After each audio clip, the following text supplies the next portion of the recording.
Hello people. तो कैसे हैं आप लोग? उम्मीद करता हूँ बहुत अच्छे होंगे। मैं भी आपकी दुआ से बहुत अच्छा हूँ। मैं यासीन नगरेज, आपका कंपनी लो बडी। तो पिछली क्लास में हमने पढ़ा था 1% कंपनी। डिटेल डिस्कशन किया हमने लगभग सवा 1 घंटे, और 1% कंपनी को हमने पढ़कर ख़त्म किया। अब आज की क्लास में हम 3-4 कंपनी ख़त्म करेंगे, क्योंकि कल आपका कोई क्लास आया नहीं है। तो आज थोड़ा-सा क्लास आपका लंबा होगा। आज की क्लास में हम ट्राई करेंगे ये 2-3 चीज़ों को ख़त्म करने का। आज की क्लास है टाइप्स ऑफ कंपनीज की। ये हमारी है, ये कौन सी क्लास है हमारी टाइप्स ऑफ कंपनीज की? मेरा ख्याल है ये हमारी टाइप्स ऑफ कंपनीज की 7th क्लास है, और ओवरऑल कंपनी लॉ की ये 8th क्लास है।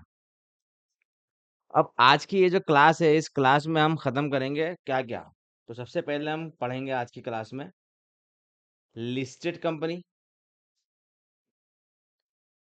उसके बाद आज की क्लास में हम पढ़ेंगे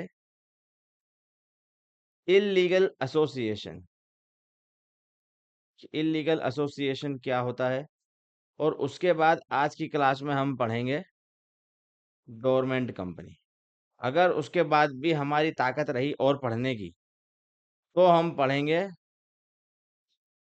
फॉरेन कंपनी। ये 3 तो आज हमको पढ़ना ही है। इसका हम ट्राई करेंगे कि ये भी आज खत्म करें, नहीं हो पाया तो फिर अगले क्लास में। ठीक है? तो कम से कम आज हमको इतना पढ़ना है, ताकि हमारी जो कल की क्लास स्किप हुई, वो आज कवर हो जावे। तो और कल यार अहमदाबाद में बहुत ज़बरदस्त अभी बारिश चल रहा है, बहुत ज़बरदस्त। पूरा अहमदाबाद पानी-पानी में है। मतलब मैं घर में एक रूम से दूसरे रूम में तैर के आया हूँ। समझ लो।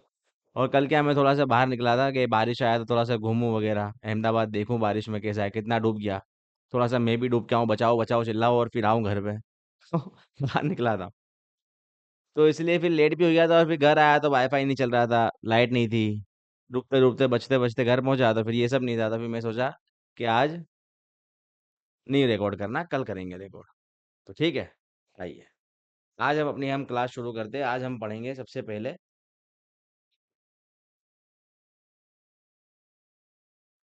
Listed company.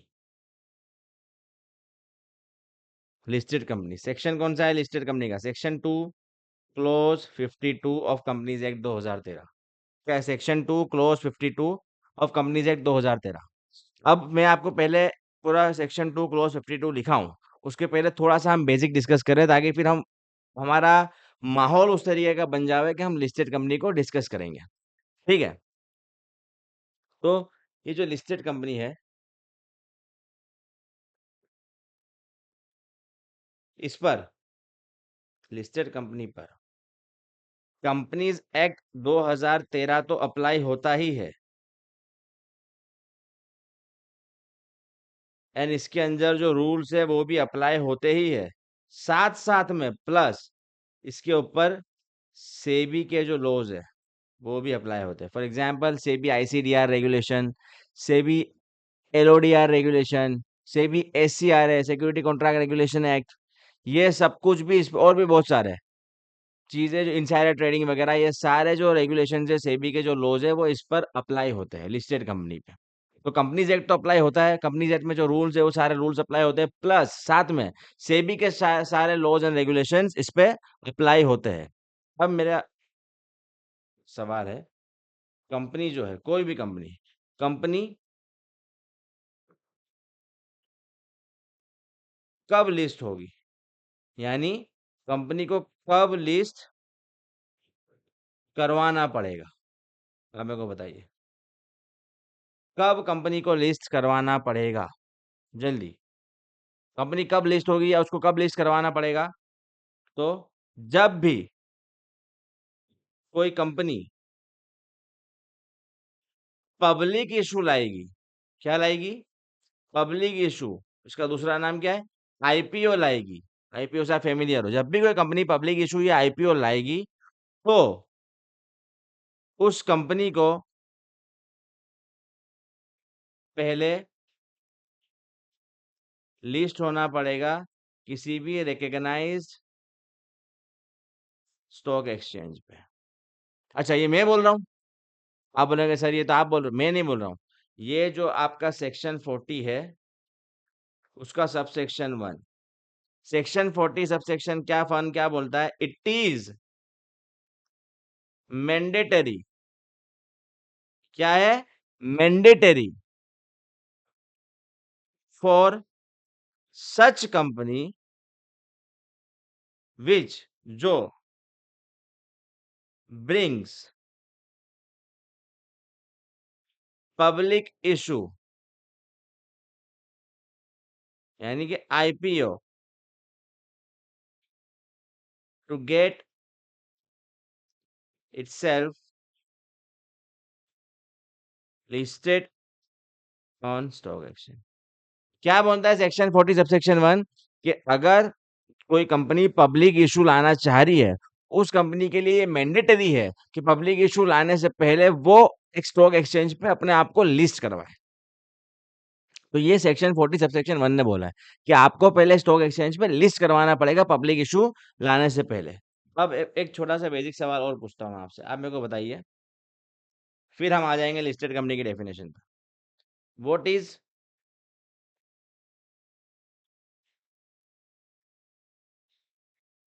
Market capitalisation? Market capitalisation का मतलब क्या है बताइए? What is market capitalisation? जल्दी। मैं आपको इसका फॉर्मूला बताऊं, यानी क्या होता है। Market capitalisation is equal to number of shares of a company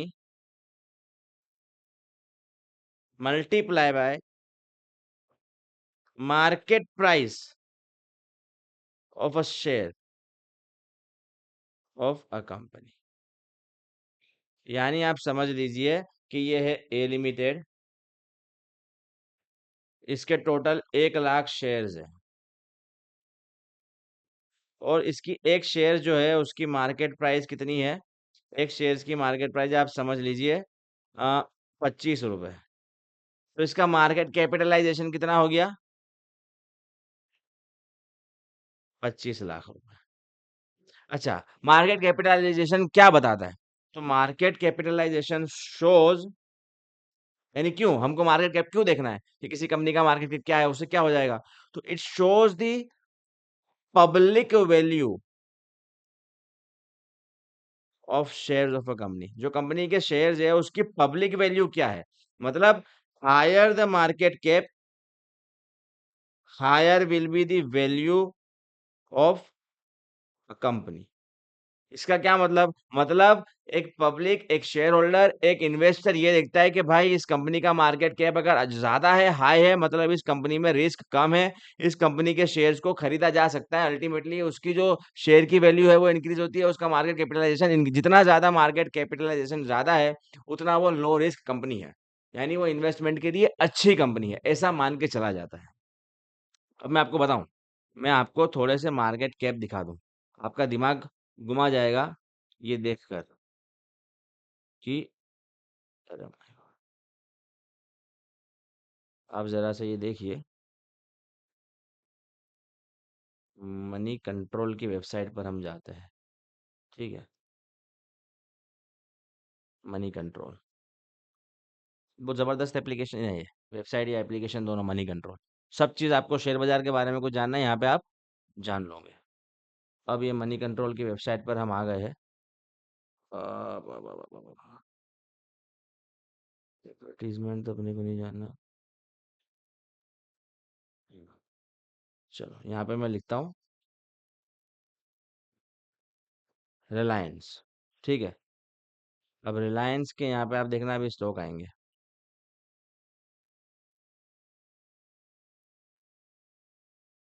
क्या हो गया भाई? मार्केट न्यूज पोर्टफोलियो लिस्ट बता रहा है क्या?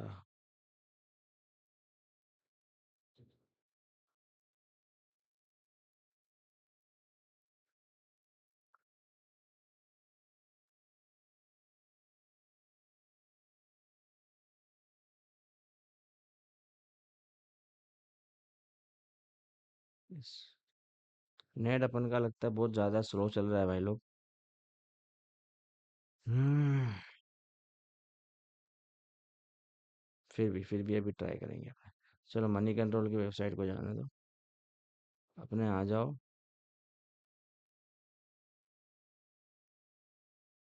गूगल पे आ जाओ अपने। ठीक है। चलो मैं आपको बताता हूँ। रिलायंस जो है, रिलायंस इंडस्ट्रीज का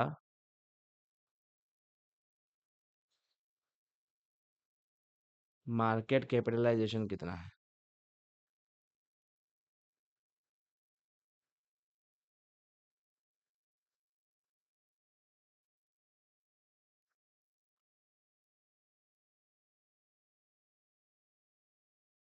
कितना है देखो आप। इनका मार्केट कैपिटलाइजेशन देखो, इसकी शेयर प्राइस क्या है? एक तो 1280 रुपए का एक शेयर है। मार्केट कैप देख लो आप। 17.29 लाख करोड़ रुपीस। मतलब 17.29 ट्रिलियन है। इंडियन रुपीस की बात करो तो 17.29 ट्रिलियन रुपीस का मार्केट कैपिटलाइजेशन है। इतना बड़ा है, आप देखो। यानी ये हिंदुस्तान की एक कंपनी है रिलायंस, जिसका मार्केट कैपिटलाइजेशन 17 लाख करोड़ है। 17 लाख करोड़। मतलब इसको तो आप लिखोगे कैसे, पहले तो आप वही नहीं समझ पाओगे कि इसको लिखना कैसे है फिगर्स में। हमने उस बात में जाएंगे भी नहीं। आओ एक और चीज का तुमको दिखाऊं। टेस्ला का मार्केट कैप देखिए अपना।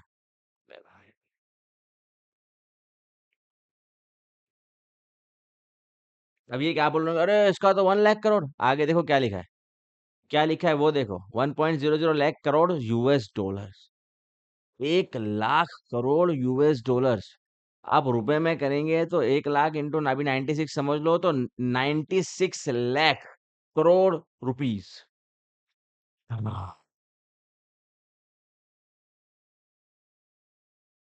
दिमाग काम करेगा नहीं, इतने जबरदस्त जबरदस्त मार्केट कैपिटलाइजेशन है। अब ये क्या बताया, मार्केट कैप के जितनी इसकी शेयर्स है, मल्टीप्लाई बाय उसका मार्केट प्राइस ऑफ शेयर्स, तो कुल मिला के इसका मार्केट कैप कितना, 1 लाख करोड़ US डॉलर्स।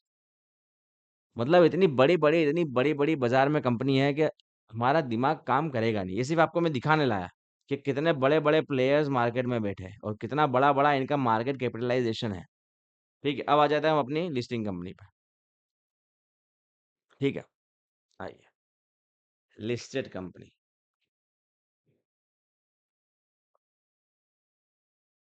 मैंने आपको थोड़ा सा माहौल तो बना दिया।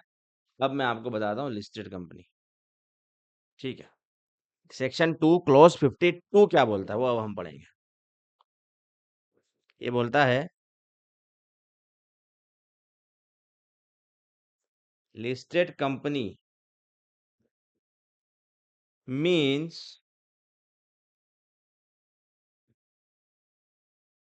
अ company which has it's securities listed on any recognized stock exchange। अब यहाँ पे एक बारीक चीज बता रहा हूँ। हम अक्सर जनरली जब बातचीत हो रही है तो क्या बोलते हैं, भाई लिस्टेड कंपनी कौन सी है, तो भाई जो स्टॉक एक्सचेंज पे लिस्ट है। कभी भी कंपनी स्टॉक एक्सचेंज पे लिस्ट नहीं होती। कंपनी की सिक्योरिटीज लिस्ट होती है। तो अगर हमको सही जुमला बोलना है तो ये बोलना पड़ेगा कि जिस कंपनी की सिक्योरिटीज स्टॉक एक्सचेंज पे लिस्ट है, उस कंपनी को लिस्टेड कंपनी बोलते हैं। लेमन लैंग्वेज में भी हम ये बोल देते हैं कि यार जो कंपनी स्टॉक स्टॉक एक्सचेंज पे लिस्ट है वो लिस्टेड नहीं। जिस कंपनी के सिक्योरिटीज स्टॉक एक्सचेंज पे लिस्ट है, उस कंपनी को लिस्टेड कंपनी बोलते हैं। समझ में आया? तो लेमन लैंग्वेज का भी यूज हमको इस तरीके से करना है। अब यहाँ पे क्या लिखा है, listed company means a company. जल्दी मेरे को बताइए क्या लिखा है, listed company means a company. क्या लिखा है, लिस्टेड कंपनी मीन्स, जल्दी, listed company means a company. तो अब मेरे को आप बताइए, कंपनी जब हम वर्ड यूज करते हैं ना, कंपनी, थोड़ी सी आगे मैं जगह यहाँ पे रख लेता हूँ आपके लिए, ताकि वहां पे लिख पाओ। यहाँ लिखो, यहाँ इतनी जगह तो हमको चाहिए ही। वो जगह इसलिए छोड़ी है कि आपको वहीं पे मैं पूरी डेफिनेशन पूरी करवाऊंगा। कंपनी, मैंने आपको बताया, पिछली क्लास में भी बताया था कि जब हम सिर्फ कंपनी वर्ड का यूज करते हैं तो generally company means both private company as well as public company. अगर सिर्फ कंपनी लिखा है लॉ मेकर ने तो हम क्या मान के चल रहे हैं कि भाई प्राइवेट कंपनी भी है और पब्लिक कंपनी भी है। ठीक है, तो अब मेरा क्वेश्चन मेरे दिमाग में ये आ रहा है कि कौन सी कंपनी लिस्ट हो सकती है, which company can get listed. Lawmaker ने क्या लिख दिया, listed company means company which has its security listed on recognised stock exchange. तो कौन सी कंपनी अपने सिक्योरिटी को स्टॉक एक्सचेंज पर लिस्ट करवा सकती है? अगर आप जनरली पढ़ेंगे तो क्या लिखा है, कंपनी। तो कंपनी से तो हम क्या लेंगे कि प्राइवेट कंपनी भी करवा सकती है, पब्लिक भी करवा सकती है। लेकिन क्या ऐसा है क्या, बताइए जल्दी मेरे को, क्या ऐसा है क्या? कुछ सेक्शंस में आपको अब लिंक करवाऊंगा तो आपको पता चलेगा कि यहाँ पे क्या है। सबसे पहले हम सेक्शन लिंक कर देंगे यहाँ पे, जो मैंने आपको ऑलरेडी बता दिया है, सेक्शन 40 सब सेक्शन 1। क्या बोलता है सेक्शन 40 सब सेक्शन 1? मैंने आपको ऊपर बताया कि ये मैंडेटरी है कंपनी के लिए जो पब्लिक इशू लाना चाहती है कि वो अपने सिक्योरिटीज को स्टॉक एक्सचेंज के पास लिस्ट करावे। तो क्या है इसके में, क्या लिखा है कि एवरी कंपनी जो पब्लिक इशू लाना चाहती है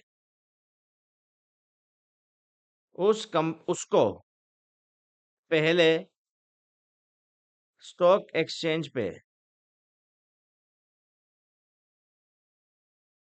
अपने आप को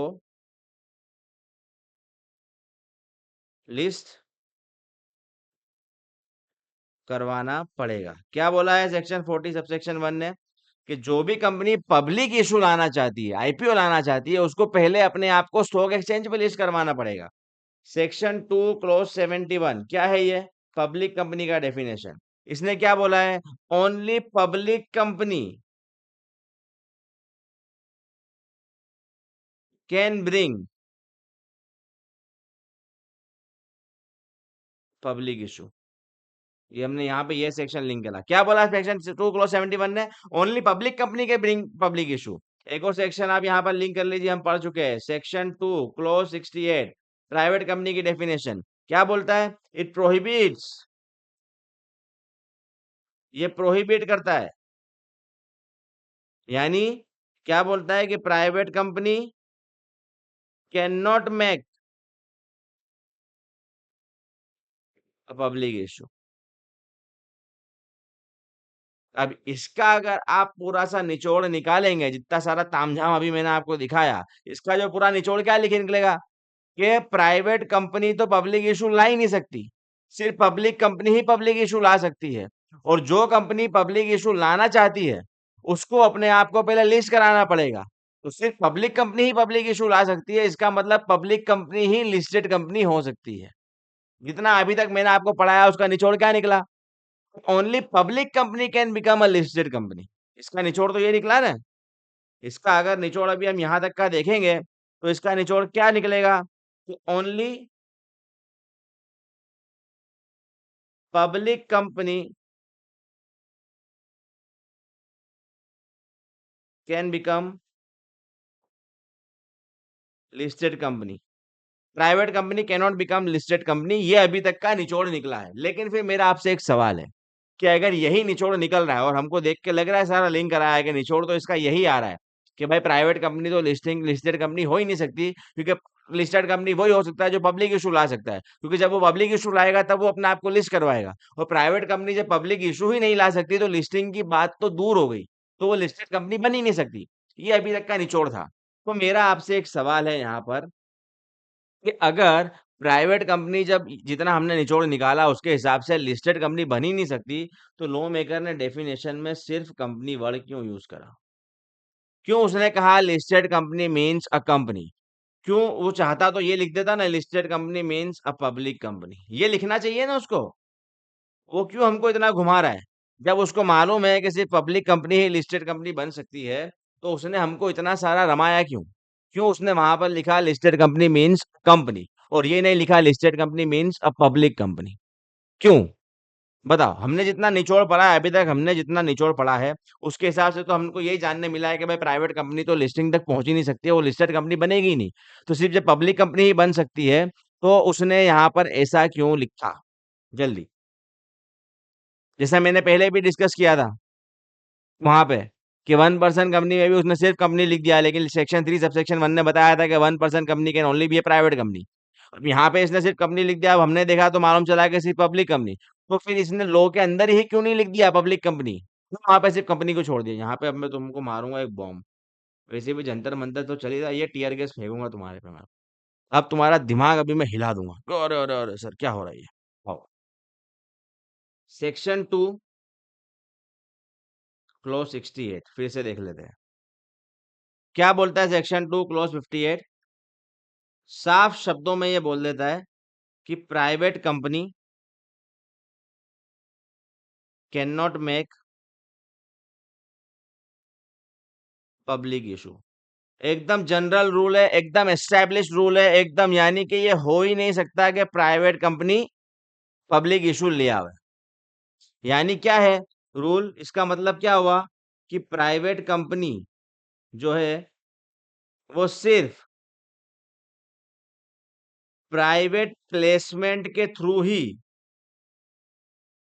अपनी सिक्योरिटीज को इशू कर सकती है। ठीक है? अगर वो पब्लिक इशू नहीं ला पा रही, यानी इसका मतलब क्या है कि वो सिर्फ प्राइवेट प्लेसमेंट के थ्रू ही अपने सिक्योरिटीज को इशू कर सकती है। जनरल रूल है, ये एस्टैब्लिश रूल है, लेकिन एक एक्सेप्शन है इस रूल का। एक exception, only there is one exception. क्या है वो एक्सेप्शन? कि जब प्राइवेट कंपनी प्राइवेट प्लेसमेंट के थ्रू, लिख लेना ये आप, प्राइवेट प्लेसमेंट के थ्रू अपने नॉन कन्वर्टेबल डिबेंचर इशू करती है। क्या इशू करती है? Non convertible debenture. Non convertible debenture मतलब ऐसे डिबेंचर कि जो मैच्योरिटी डेट पे रिडीम्ड हो जाएंगे, वो सिक्योरिटी इक्विटी शेयर में कन्वर्ट नहीं होंगे, यानी उनको फिर रिडीम करके कंपनी को उसको पैसा चुका देना है। तो प्राइवेट कंपनी जब प्राइवेट प्लेसमेंट के थ्रू अपने नॉन कन्वर्टेबल डिबेंचर को इशू करती है,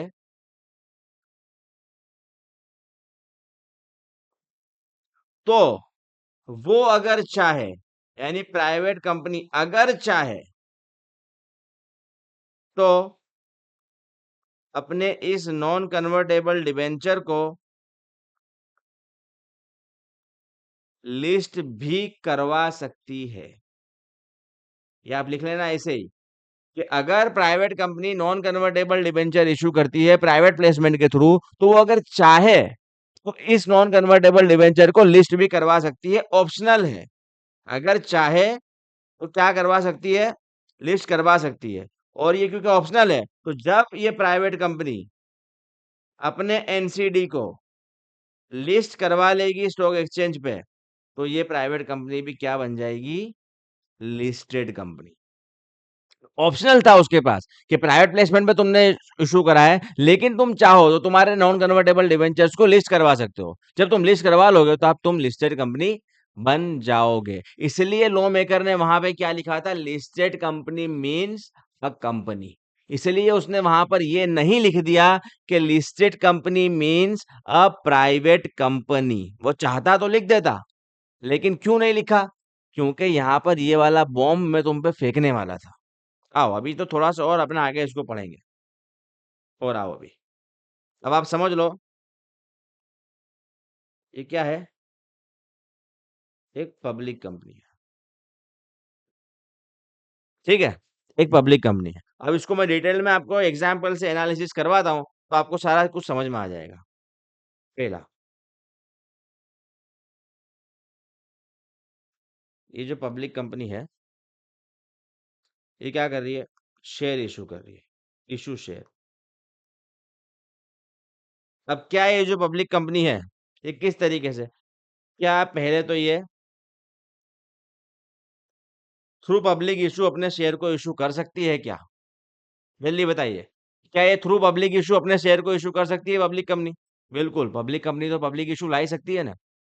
तो अगर पब्लिक कंपनी ने पब्लिक इश्यू के थ्रू अपने शेयर्स को इश्यू करा, तो क्या उसको लिस्टिंग करवाना पड़ेगा।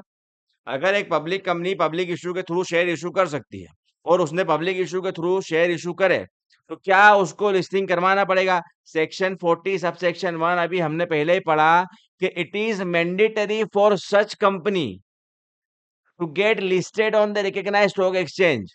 कौन सी कंपनी? जो पब्लिक इश्यू लाना चाहती है। तो अगर पब्लिक कंपनी पब्लिक इश्यू के थ्रू अपने शेयर्स को इश्यू कर रही है, तो ये लिस्टिंग करवाना उसके लिए क्या है? मैंडेटरी। पहले उसको अपने सिक्योरिटीज को स्टॉक मार्केट पे लिस्ट करवाना पड़ेगा स्टॉक एक्सचेंज पे। तो ये क्या है? मैंडेटरी। अगर पब्लिक इश्यू के थ्रू ला रही है तो लिस्टिंग करवाना मैंडेटरी है। क्या वो शेयर्स को थ्रू प्राइवेट प्लेसमेंट इश्यू कर सकती है क्या? क्या पब्लिक कंपनी प्राइवेट प्लेसमेंट के थ्रू शेयर इश्यू कर सकती है? बिल्कुल कर सकती है, मना कहाँ है? उल्टा इसके पास तो एक ज़्यादा एडवांटेज है कि पब्लिक इश्यू भी ला सकती है। प्राइवेट प्लेसमेंट से तो कर ही सकती है। तो जब प्राइवेट प्लेसमेंट से जब वो करेगी, तो क्या वो अपने शेयर्स को लिस्ट करवा पाएगी? Not allowed. जब वो प्राइवेट प्लेसमेंट के थ्रू अपने शेयर्स को इश्यू कर रही है, तो उसको लिस्टिंग करवाना अलाउड नहीं है। भले ही पब्लिक कंपनी है, लेकिन उसने प्राइवेट प्लेसमेंट के थ्रू कुछ शेयर्स इश्यू करे हैं, तो उसको लिस्टिंग करवाना अलाउड नहीं है। अब समझ लो यही उसने इश्यू करे क्या? डिबेंचर्स। डिबेंचर्स अगर मैं बोल रहा हूँ मतलब के नॉन कन्वर्टेबल डिबेंचर्स, ठीक है। अभी नॉन कन्वर्टेबल डिबेंचर उसने इशू करे हैं थ्रू पब्लिक इशू। कर सकती है क्या? बिल्कुल कर सकती है। अगर पब्लिक इशू के थ्रू सिक्योरिटी इशू करोगी तो क्या होगा? लिस्टिंग करवाना पहले क्या है? मैंडेटरी है। उसको लिस्टिंग मैंडेटरी है, लिस्टिंग पहले करवानी ही पड़ेगी। क्या वो डिबेंचर इशू कर सकती है थ्रू प्राइवेट प्लेसमेंट? जल्दी बताइए। क्या वो कर सकती है? बिल्कुल कर सकती है। क्या वो इसको लिस्टिंग करवा सकती है क्या? इसकी मर्जी, ऑप्शनल। अगर इसका मन है करा दे, नहीं मन है मत कराए, ऑप्शनल है। डिबेंचर्स का लिस्टिंग करवाना प्राइवेट प्लेसमेंट के थ्रू जो इशू करा है वो ऑप्शनल है, तुम्हारी मर्जी। अगर तुम्हारे कराना है करा दो, नहीं कराना है मत कराओ। ठीक है। आइए अब मैं बात कर रहा हूँ प्राइवेट कंपनी की। अब ये एक है प्राइवेट कंपनी, ठीक है। ए क्या कर रही है? ये इशू कर रही है शेयर्स। अब आप मेरे को बताइए, क्या प्राइवेट कंपनी पहला पब्लिक इशू के थ्रू शेयर्स को इशू कर सकती है क्या? क्या ये कर सकती है शेयर्स को पब्लिक इशू के through? Straight away not allowed है, सेक्शन 2 क्लोज 68। पब्लिक इशू अपनी सिक्योरिटीज का ला ही नहीं सकती है, साफ मना कर दिया है। तो जब वो पब्लिक इशू के थ्रू ला ही नहीं सकती, यानी ये सीधा है नॉट पॉसिबल। मतलब कि यहाँ पे आगे ये बात ही नहीं आएगी कि उसको लिस्टिंग करवाना है कि नहीं करवाना है, ये पॉसिबल ही नहीं है। क्या वो थ्रू प्राइवेट प्लेसमेंट शेयर्स को इशू कर सकती है? बिल्कुल, एक ही तो ऑप्शन दिया है हमने उसको, कर सकती है। क्या इसको उसको लिस्टिंग करवा पाएगी क्या ये? Not allowed. वो इस चीज को लिस्टिंग नहीं करवा सकती, उसको अलाउड ही नहीं है। B issue debentures. क्या private company through public issue के द्वारा अपने डिबेंचर्स को इशू कर सकती है क्या? नॉट अलाउड, साफ मना कर दिया है। प्राइवेट कंपनी पब्लिक इशू ला ही नहीं सकती अपनी सिक्योरिटीज का। तो नॉट पॉसिबल, आगे बात ही नहीं होगी कि लिस्टिंग करवाना है कि नहीं करवाना। क्या private company through private placement अपने डिबेंचर्स को इशू कर सकती है क्या? बिल्कुल इशू कर सकती है। क्या लिस्टिंग करवा सकती है क्या? ऑप्शनल है। अगर उसको करवाना है तो करवा ले, नहीं करवाना है तो कोई दिक्कत नहीं। अगर वो यहाँ पर लिस्टिंग करवा लेगी तो वो भी लिस्टेड कंपनी बन जाएगी। अब मेरा ख्याल है मैं क्लियर हूँ। मैंने आपको बहुत डिटेल में समझा दिया है कि प्राइवेट कंपनी, वहां पे जो कंपनी शब्द था उसका इस्तेमाल क्यों किया था। बराबर है। और मैंने आपको एग्जाम्पल भी दोनों देके एकदम डिटेल एनालिसिस कराया कि पब्लिक कंपनी क्या कर सकती है, कब लिस्टिंग होगी, कब नहीं। प्राइवेट कंपनी क्या कर सकती है, कब लिस्टिंग होगी, कब नहीं। अब यहाँ हमने ऊपर जगह छोड़ी थी थोड़ा सा कुछ लिखने के लिए। ठीक है, इसको पूरा तो करना है ना। तो पहले तो हमने लिख दिया listed company means a company which has its security listed on recognised stock exchange. इस पे हमने जबरदस्त एनालिसिस कर लिया। अब एक चीज और है यहाँ पे जिसमें थोड़ी सी बातें और लिखी है। क्या है? Rule 2A of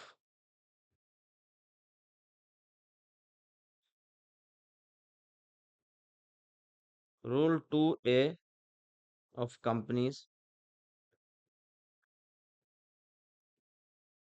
specification of definitions rules 2014। कौन सा रूल है? Rule 2A of company specification of definition rules 2014। अब ये क्या बोलता है? तो ये बोलता है सबसे पहले कि any public company, sorry, any public company which has not listed its equity shares, यानी जिसने अपने इक्विटी शेयर्स को लिस्ट नहीं कराया है एक स्टॉक एक्सचेंज पे।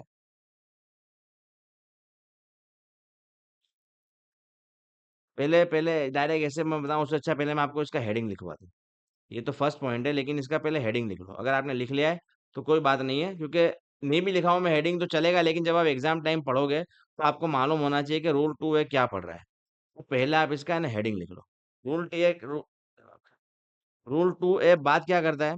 तो रूल 2A बात ये करता है, rule 2A of company specification definition rules क्या बोलता है कि फॉलोइंग कंपनी, जो नीचे मैं आपको कंपनीज बताऊंगा, फॉलोइंग कंपनीज, दो दो which have listed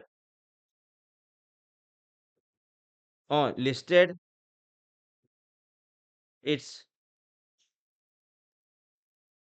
securities on stock exchange still shall not be considered as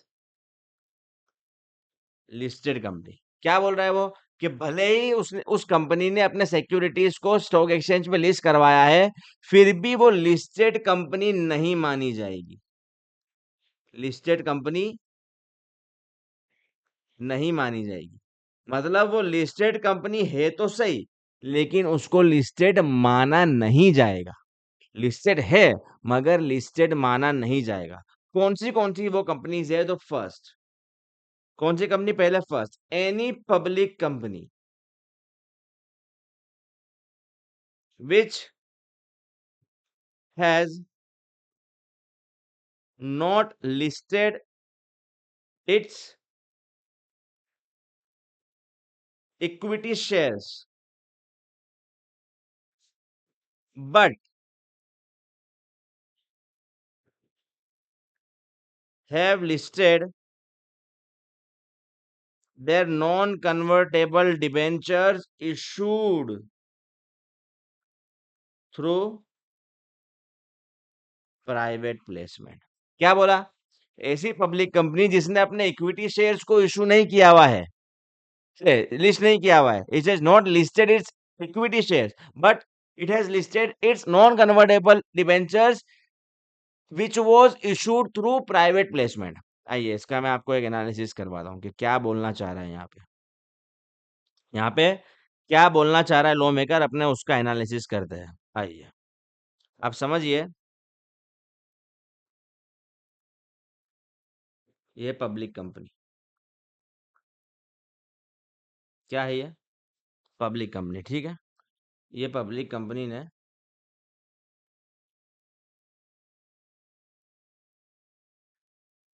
अपना इक्विटी लिस्ट किया है। क्या लिस्ट किया है? इक्विटी। अब आप मेरे को बताइए, क्या ये लिस्टेड कंपनी मानी जाएगी? बताइए जल्दी। बिल्कुल मानी जाएगी, इसने अपना इक्विटी शेयर्स को लिस्ट किया है स्टॉक एक्सचेंज पे, ये मानी जाएगी। ये पब्लिक कंपनी है, ठीक है। ये पब्लिक कंपनी ने अपना इक्विटी शेयर्स जो है वो लिस्ट नहीं किया था, बट अपना जो नॉन कन्वर्टेबल डिबेंचर्स है जो इशू किया था through public issue, public issue, उसको लिस्ट करा है। क्या ये लिस्टेड कंपनी मानी जाएगी? बिल्कुल मानी जाएगी। सर अभी तो आपने लिखा है नहीं मानी जाएगी, मैंने क्या लिखा है? क्या company which has not listed it's equity shares but has listed the non convertible debenture issued through private placement. जो प्राइवेट प्लेसमेंट से इशू किया था ऐसे नॉन नॉन कन्वर्टेबल डिबेंचर्स खाली लिस्ट किए हैं, तो क्या मान तो वो नहीं मानी जाएगी। यहाँ पे इसने क्या करा है, पब्लिक इशू के द्वारा जो नॉन कन्वर्टेबल डिबेंचर इशू किए थे उसको इसने लिस्ट किया है, और पब्लिक इशू करा था तो मैंडेटरी था। क्या लिस्टिंग कंपनी मानी जाएगी? बिल्कुल मानी जाएगी। अगेन ये पब्लिक कंपनी है, इसने अपने इक्विटी शेयर्स को लिस्ट नहीं किया है। क्या किया है? Non convertible debentures issued through private placement, सिर्फ इसी को लिस्ट किया है। क्या अब ये लिस्टेड कंपनी मानी जाएगी? ये लिस्टेड कंपनी नहीं मानी जाएगी। क्या ये लिस्टेड कंपनी है? लिस्टेड है क्योंकि सिक्योरिटी लिस्ट करवाए, लेकिन लिस्टेड मानी नहीं जाएगी। क्या बोला? लिस्टेड है तो सही, लेकिन इसको लिस्टेड हम मानेंगे नहीं। ये फर्स्ट पॉइंट लिखा हुआ था कि भाई हम इसको लिस्टेड मानेंगे नहीं। अब थोड़ा सा सेकंड पॉइंट छोटे राइटिंग में मेरे को लिखना पड़ेगा। क्या लिखा है second second point? Any private company, देखो पहले बात थी पब्लिक कंपनी की, अब बात आ रही है any private company which has listed it's non convertible debenture issued through private placement. क्यों ऐसा लिखा? क्योंकि प्राइवेट कंपनी सिर्फ नॉन कन्वर्टेबल डिबेंचर को ही इशू कर क्या बोलते हैं, लिस्ट करवा सकती है। वो भी वो जो प्राइवेट, क्योंकि वो इशू तो सिर्फ प्राइवेट प्लेसमेंट के थ्रू ही कर पाएगी। तो अगर नॉन कन्वर्टेबल डिबेंचर उसने लिस्ट करवाया है कौन से, जो प्राइवेट प्लेसमेंट के थ्रू इशू की है, तो उसको भी लिस्टेड कंपनी नहीं माना जाएगा।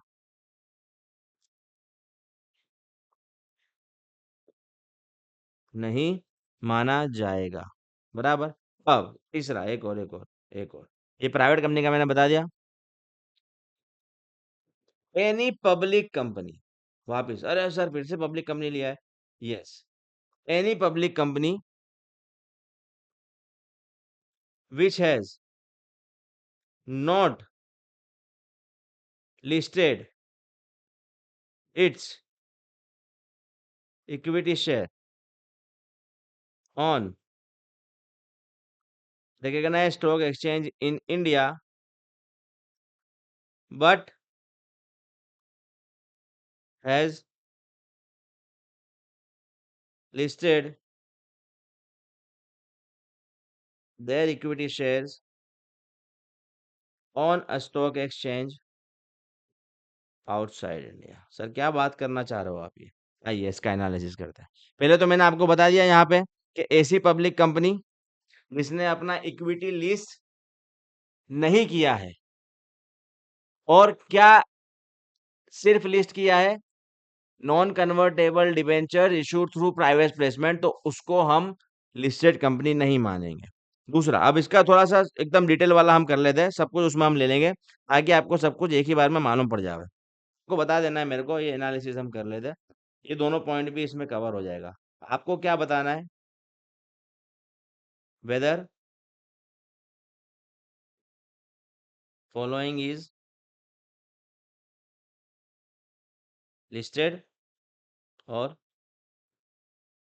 नॉट, यानी लिस्टेड मानी जाएगी या फिर लिस्टेड नहीं मानी जाएगी। क्या है? क्या मानी जाएगी या फिर नहीं मानी जाएगी, ये आपको बताना है। ठीक है, आप मेरे को बताइए। पहला, पब्लिक कंपनी है, ठीक है। क्या लिस्ट किया है पब्लिक कंपनी ने? अपने इक्विटी को लिस्ट किया है। क्या लिस्टेड कंपनी मानी जाएगी या नहीं मानी जाएगी? बिल्कुल मानी जाएगी। दूसरा, पब्लिक कंपनी है, non convertible debentures issued through public issue list किया है। क्या लिस्टेड मानी जाएगी, नहीं मानी जाएगी? बिल्कुल मानी जाएगी। पब्लिक कंपनी है। Non convertible debentures issued through private placement, इसको लिस्ट किया है। क्या मानी जाएगी, नहीं मानी जाएगी? चौथा,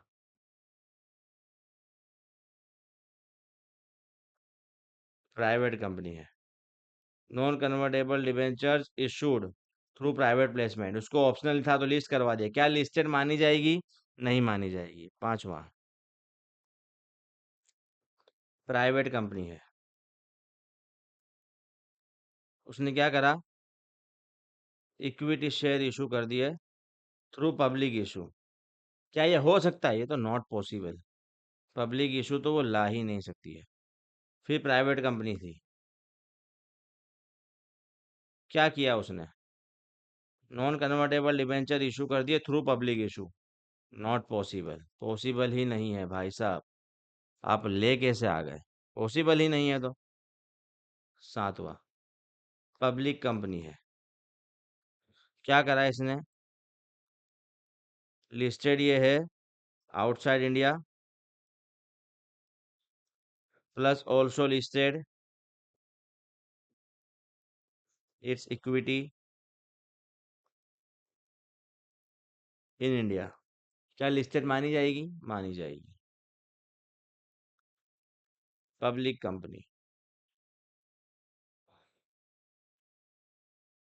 लिस्टेड ओनली आउटसाइड इंडिया। क्या पब्लिक कंपनी मानी जाएगी, नहीं मानी? समझ में आ गया? ऐसी पब्लिक कंपनी जिसने इंडिया में अपने कोई इक्विटी शेयर्स को लिस्ट नहीं किया है, भले ही बाद में नॉन कन्वर्टेबल डिबेंचर लिस्ट किया हो, लेकिन इक्विटी उसने यहाँ पर लिस्ट नहीं किया है और बाहर वो लिस्टेड है, तो इंडिया में वो लिस्टेड नहीं मानी जाएगी। I hope I am clear. तो यहाँ पे हमारा जो डेफिनेशन होता है वो खत्म होता है लिस्टेड कंपनी का। मैंने बहुत जबरदस्त डिटेल में आपको लिस्टेड कंपनी समझाया है।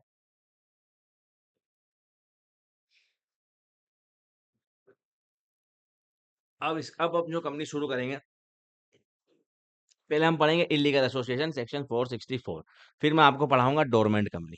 अब ये जो इलीगल एसोसिएशन हम पढ़े, उससे पहले अभी जैसे कुछ बच्चों का मेरे पे मैसेज आ रहा था, तो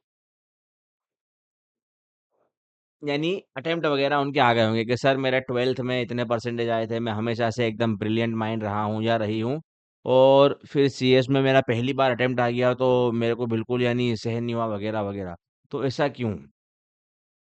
तो मैं आपको बताऊं बच्चों कि हमारी ये जो तीन प्रोफेशंस है, company secretary, chartered accountant and cost and management accountant, CMA, यहाँ पे इंटेलिजेंस, आपका इंटेलेक्चुअल से ज्यादा आपका सबर, आपकी कंसिस्टेंसी, आपका परसिस्टेंस, ये ज्यादा मायने रखता है। क्या सर इंटेलिजेंस का कोई वैल्यू नहीं है? ऐसा तो नहीं है। लेकिन क्या इंटेलिजेंस फर्स्ट पोजीशन पे है? ऐसा भी नहीं है।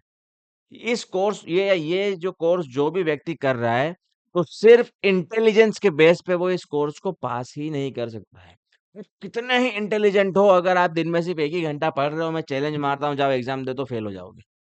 आप कितने ही इंटेलिजेंट हो, आप सिर्फ एक घंटा रोज का पढ़ो और एग्जाम वाले दिन जाके एग्जाम देते ना, आपको आईसीएसआई या आईसीएआई या आईसीएमआई बताएगा कि आप कितने इंटेलिजेंट हो। तो सिर्फ इंटेलिजेंस का यहाँ पे रोल नहीं है। इंटेलिजेंस कंबाइंड विथ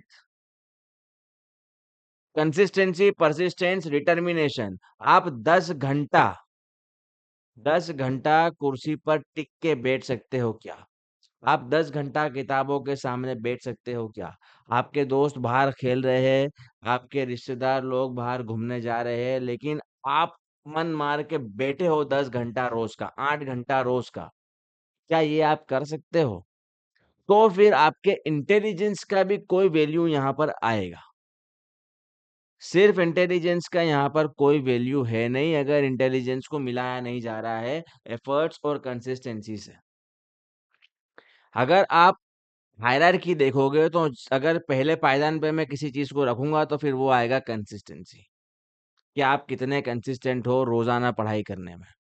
दूसरा आएगा लॉन्जेटिविटी, कि आप कितने घंटा टिका के बैठ कर पढ़ सकते हो, 7-8 घंटा पढ़ पा रहे हो क्या।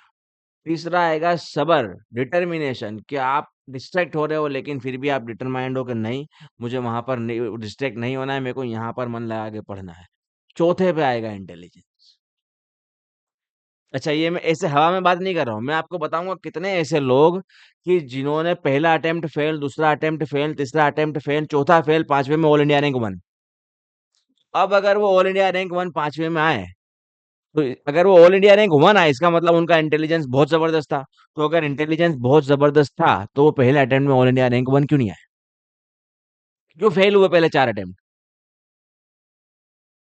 और अगर अगर इंटेलिजेंस अच्छा नहीं था, तो फिर पांचवे अटेम्प्ट में क्यों आ गया ऑल इंडिया रैंक वन, जब इंटेलिजेंस है ही नहीं तो? इंटेलिजेंस यहाँ पे बहुत ज़्यादा मायने नहीं रखता। आप कितने शातिर हो, आपका दिमाग कितना तेज़ है, वो ऑफ़ कोर्स मायने रखेगा, आपको चीज़ें लोगों से ज़्यादा जल्दी समझ में आएँगी। लेकिन आप लोगों से एज कब कर पाओगे, जब आप उस इंटेलिजेंस को मिला दे रहे हो कंसिस्टेंसी, डिटर्मिनेशन और परसिस्टेंस से। तो जिनका ऑल इंडिया रैंक 1 पाँचवें अटेम्प्ट में आया, क्या वो इंटेलिजेंस उनका सबसे अच्छा था? नहीं, वो पहले 4 में तो फेल हुए। जब वो पहले 4 में फेल हुए, तब भी उनका इंटेलिजेंस लेवल उतना ही था, लेकिन इंटेलिजेंस को उन्होंने इस 3 चीज़ों से इतना मिलाया नहीं था। 5वें अटेम्प्ट में चारों को ऐसा मिला दिया, ऑल इंडिया रैंक 1 फोड़ दिया। मतलब यहाँ पर वो कहावत सूट होती है, जो एक कोट है कि hard work beats talent when talent doesn't work hard.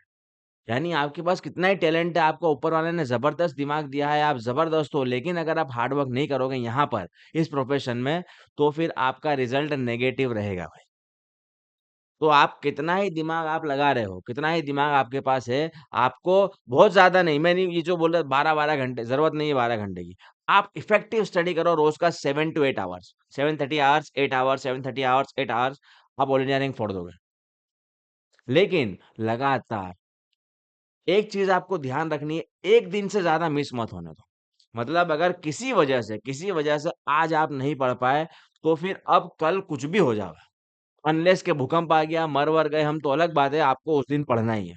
लगातार 2 दिन का गैप हो जाएगा, तो फिर वो गैप लंबा होने लगेगा। फिर आपको वापस खुद को समेटना पड़ेगा, समेट के लाना पड़ेगा, लाकर आपको बैठना पड़ेगा। 1 दिन से ज़्यादा कोई भी काम, सिर्फ़ पढ़ाई में नहीं, आप जो भी काम कर रहे हो उसमें 1 दिन से ज़्यादा गैप मत पड़ने दो। आप जिम जा रहे हो, अगर आपकी आज बाय चांस छुट्टी हो गई, अब कल तो नहीं ही हो सकती है उसमें। कल भी हो जाएगी, तो फिर थर्ड डे के हायर चांस है कि आप छुट्टी गिरा दोगे। आपने आज किसी से वजह से पढ़ाई नहीं करी, कल बैठ ही जाओ। भले 7 घंटा मत बैठ के 3 घंटा बैठ जाओ, लेकिन कल दूसरा एक एक कंसेक्यूटिव सेकंड डे मिस नहीं होना चाहिए। वरना बहुत हाई चांस होंगे कि आपका थर्ड डे भी मिस होगा, और फिर वो हैबिट बन जाएगी। और मैंने आपको उसी दिन बताया है कि ये जो 5 महीने अब यहाँ से ऐसा टाइम है कि ज़रा से आपके 8-10 दिन ऊँचे-नीचे हुए, आप पैनिक कर जाओगे, आपका हिल जाएगा पूरा प्लानिंग।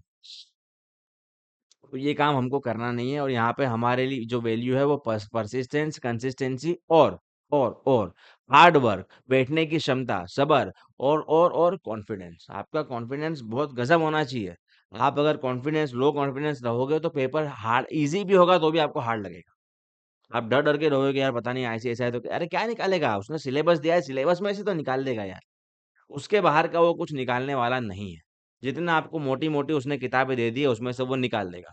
वो चैप्टर्स को इंटरकनेक्टेड कर देगा। फॉर एग्ज़ाम्पल अभी मैं टाइप्स ऑफ कंपनी आपको पढ़ा रहा हूँ, तो भी आप देखोगे, मैंने आपको अभी आने वाली क्लास में मैं आपको पढ़ाऊँगा निधि कंपनी।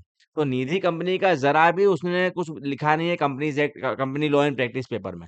लेकिन एसबीआई में उसने डिटेल में निधि लिखा है।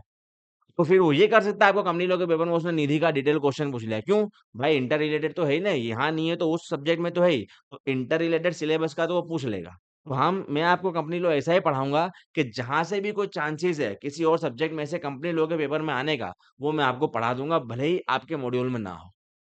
तो हम बहुत ज़बरदस्त कंपनी लॉ पढ़ने वाले हैं। आपको बस लगातार, जब मैंने आपको पढ़ाया, रोज़ उसका रिवीजन करना है। जो आप दूसरे फैकल्टीज़ से कहीं से कोई दूसरे सब्जेक्ट पढ़ रहे हो, तो उसका आपको रोज़ाना एक रिवीजन करना है। अगर आप रिवीजन नहीं करोगे, तो जो पढ़ा है वो भूल जाओगे।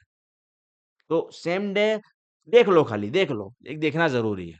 2 बार दिमाग में जाएगा तो याद लंबा टाइम रहेगा। चलो आओ, क्या पढ़ेंगे अब हम? अब हम पढ़ेंगे illegal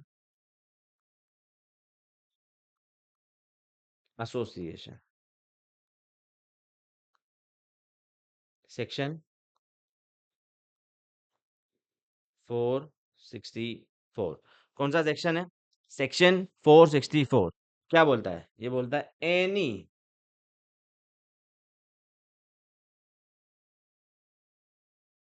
association of person, any association of person having, क्या है? having more than 50%, having more than 50% and not registered under any law shall be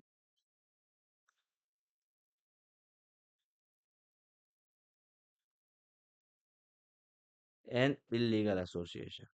उस एसोसिएशन को हम इलीगल मान लेंगे। ऐसा कोई भी एसोसिएशन ऑफ पर्सन या पार्टनरशिप जिसमें 50 से ज्यादा लोग हैं और वो किसी भी लॉ में रजिस्टर्ड नहीं है, किसी भी लॉ से मुराद है फॉर एग्जांपल कंपनीज एक्ट 2013 या फिर एलएलपी एक्ट या फिर कोऑपरेटिव सोसाइटीज एक्ट या फिर सोसाइटी रजिस्टर अंडर एनी, यानी वो किसी भी लॉ में अगर रजिस्टर्ड नहीं है कोई एसोसिएशन और उसमें 50 से ज्यादा लोग हैं तो फिर वो एसोसिएशन इलीगल है। वो इलीगल एसोसिएशन है, उसको हम लीगल मानेंगे ही नहीं। इलीगल के क्या इफेक्ट्स होंगे वो भी मैं आपको बताऊंगा। अच्छा, अब यहाँ पे अभी मैंने जितना लिखा है क्या लग रहा है कि ये ऐसा होना चाहिए? अभी जो मैंने लिखा है क्या ये ऐसा होना चाहिए क्या? मतलब any association of person having more than 50%, 50% and which is not registered under any law that shall be illegal association.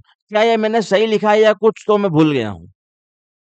मैंने जगह छोड़ी है, मतलब मैंने कुछ लिखा नहीं है जानबूझकर। ये क्यों मैंने अभी आपको पहले ये लिख के बताया ताकि आपके दिमाग को ये मालूम पड़े कि भाई हर एसोसिएशन जिसमें 50 से ज्यादा लोग हो गए और वो लॉ में रजिस्टर नहीं है इसका मतलब वो ऐसा नहीं है कि इलीगल है। सिर्फ वही association of person, any association of person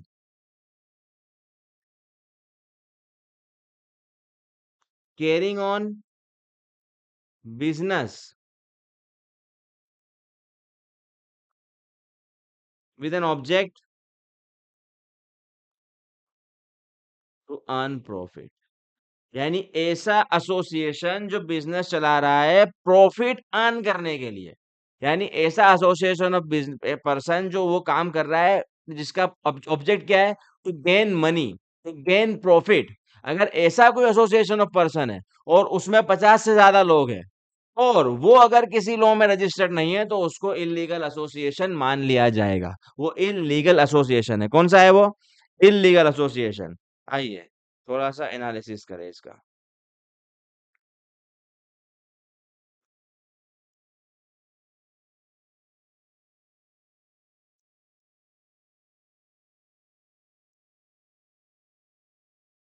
association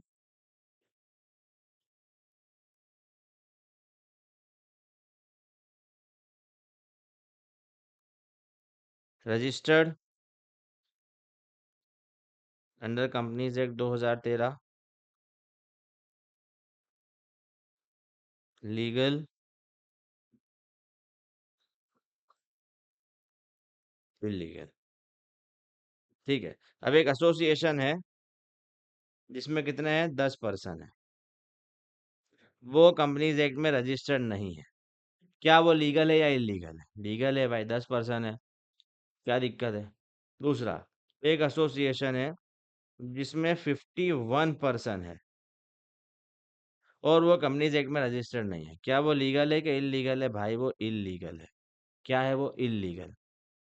एक और, ये एसोसिएशन है इसमें भी 51 पर्सन है, ये कंपनीज एक्ट में रजिस्टर्ड है। क्या वो लीगल है या इलीगल है? अब रजिस्टर्ड हो गया तो इलीगल हो गया ना भाई। वो रजिस्टर्ड नहीं होता तो इलीगल, तो फिर वो इलीगल हो जाता। रजिस्टर्ड है तो वो लीगल हो गया। एक एसोसिएशन है उसमें 10 पर्सन है, वो रजिस्टर्ड है कंपनीज एक्ट में। क्या वो लीगल है? बिल्कुल लीगल है। वो नहीं भी कराता तो भी लीगल होता। बराबर। तो ये मैंने आपको 4 सिचुएशंस देके भी समझा दिया कि भाई कैसा है। अब ये जो मैंने आपको लिखवाया कि any association of person carrying on business with an intention to earn profit and having more than 50% and not registered under any law shall be an illegal association. लेकिन इसके कुछ एक्सेप्शंस हैं। एक्सेप्शन का मतलब क्या होता है? तो यहाँ पे एक्सेप्शन का मतलब है कि ऐसा एसोसिएशन उसमें अगर 50 से ज्यादा लोग भी होंगे तो भी उसको इलीगल नहीं माना जाएगा। तो इसके दो एक्सेप्शन दे दिए। पहला एक्सेप्शन आपको क्या दे दिया? HUF, Hindu undivided family. क्या है? Hindu undivided family. अगर हिंदू अनडिवाइडेड फैमिली है और उसमें 50 से ज्यादा लोग हो गए तो उसको इलीगल नहीं माना जाएगा। सर ऐसा क्यों? अरे आप हिंदू अनडिवाइडेड फैमिली का कंसेप्ट समझिए। हिंदू फैमिली से ये है, अब हिंदू फैमिली में क्या होता है कि जो भी बच्चा पैदा हुआ अगर वो HUF चला रहे, वो बाय बर्थ ही वो क्या बन जाता है? उसका मेंबर बन जाता है। अब अगर बहुत आज से परदादा परदादा उसके भी परदादा तब से अगर कोई HUF चल रही है और वही चल रही है तो वहां तो खानदान में 100 लोग हो गए। 50 से ज्यादा आप लिमिट लगा लोगे, अगर 50 से ज्यादा हो गया तो वो इलीगल हो गया। तो फिर क्या ये तो खत्म हो जाएगा। तो HUF क्योंकि उसमें पॉपुलेशन से लेना देना है, वो बच्चे पैदा हो रहे हैं, वो HUF का हिस्सा बन जा रहे हैं, तो फिर वहां पे लॉ मेकर ने इसको अलग कर दिया कि ठीक है भाई, यहाँ पर अगर एक ही खानदान वाले एक ही लोग HUF में अगर आ रहे हैं और 50 से ज्यादा हो गए तो इसको हमने एग्जम्प्ट कर दिया कि ये अलाउड रहेगा, ये लीगल रहेगा। दूसरा दूसरा क्या कर दिया? आप लोगों को मुझे हम लोगों को कर दिया क्या? अब पार्टनरशिप, किसकी partnership? Of professionals.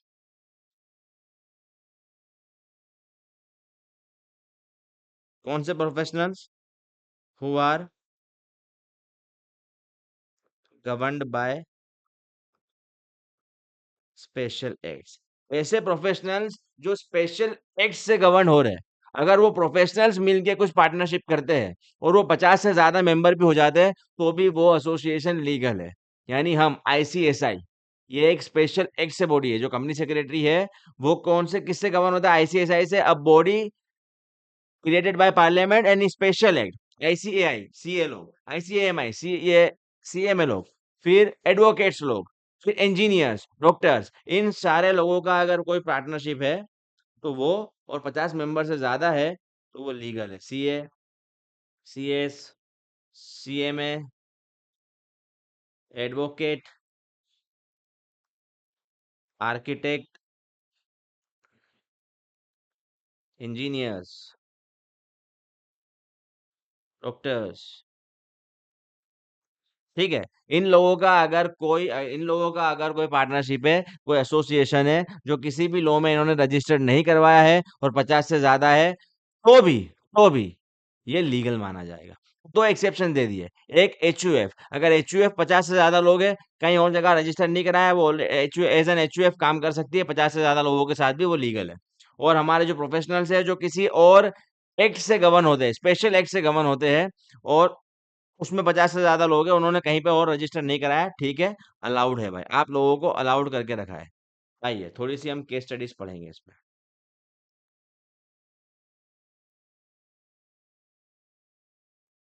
Case studies on section 464। ये है एक HUF 1, ये है एक HUF 2। ये है HUF का कर्ता 1। आपको मालूम है HUF में क्या होता है? एक हेड ऑफ द फैमिली होता है, वो करता होता है। उसके नीचे सारे जो होते हैं वो को पार्टनर्स होते हैं HUF के।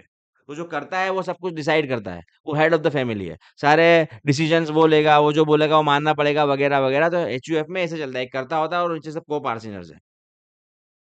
और ये एक HUF है, इसका है एक करता, वो है कर्ता 2। अब ये दोनों करता दोस्त है, सांटा और बांटा। तो दोनों ने क्या सोचा कि यार एक दूसरा बिजनेस भी अपने को करना है। तो दोनों ने क्या करा? दूसरा बिजनेस चालू करने के लिए both has created partnership firm. दोनों करता नहीं करी। एक एक कंपनी का, एक HUF का करता था सांटा, वो HUF करता था बांटा। बोले अपने बिजनेस शुरू करेंगे। बोले काय का बिजनेस? बोले वो तो बाद में देख लेंगे, पहले बिजनेस शुरू तो कर दे। उन्होंने सोचा था कि कुछ बिजनेस शुरू करेंगे, उत्तरायण आ रहा है, पतंग बेचेंगे अपने। मैं पतंग बनाऊंगा तो फिरकी रंग के लाना। तो बेचेंगे। चलो, तो उन्होंने क्या करा, एक पार्टनरशिप फर्म बना दी, या जो भी बोलो, अगर या तो एसोसिएशन, जो भी नाम देना हो हमको, एक एसोसिएशन बना लिया। पैसा कहाँ से लाए वो बनाने के लिए? From the funds of HUF. जो एचयूएफ का पैसा था, वो पैसा लगा के इन्होंने ये पार्टनरशिप बनाई। क्या करा, वो पैसा लगा के इन्होंने ये पार्टनरशिप बनाई, और इससे उनको बिजनेस करना था। अच्छा, ये जो एचयूएफ है, यहाँ मैंने आपको बताना भूल गया, ये जो एचयूएफ है, एचयूएफ में टोटल 40 मेंबर्स है, और ये जो एचयूएफ दूसरी है, इसमें है टोटल 30 मेंबर्स। दोनों के करता थे, दोनों कर्ता ने क्या करा, एक पार्टनरशिप बनाई, एसोसिएट बनाई, for doing a new business, पतंग वाला, for doing a new business. और इस पार्टनरशिप में उन्होंने जो पैसा लाया वो कहाँ से लाया? It is from the funds of HUF. अब आप मेरे को बताइए, और ये पार्टनरशिप बनाया, यानी कि अनरजिस्टर्ड एसोसिएशन बनाया एक, जो कहीं पे भी लॉ में रजिस्टर्ड नहीं है। अब आप मेरे को बताइए, क्या ये लीगल है या ये इलीगल है? जल्दी बताइए।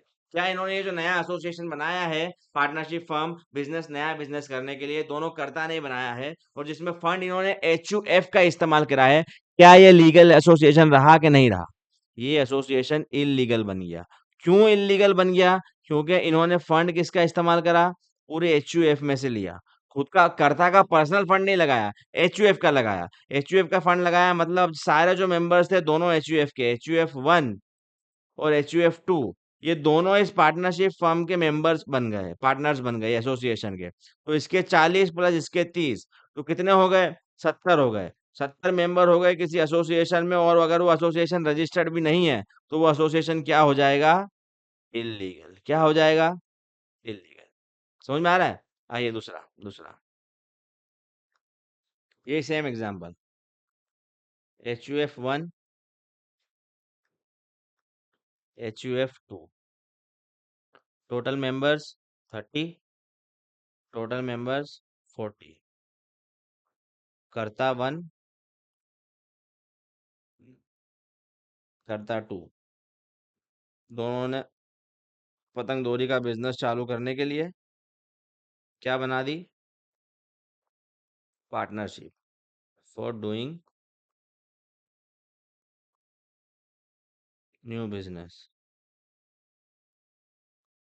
फ्रॉम देयर ओन फंड्स, खुद के पैसों से, खुद के पर्सनल पैसों से। अब आप मेरे को बताइए, क्या ये जो एसोसिएशन बनाया है, ये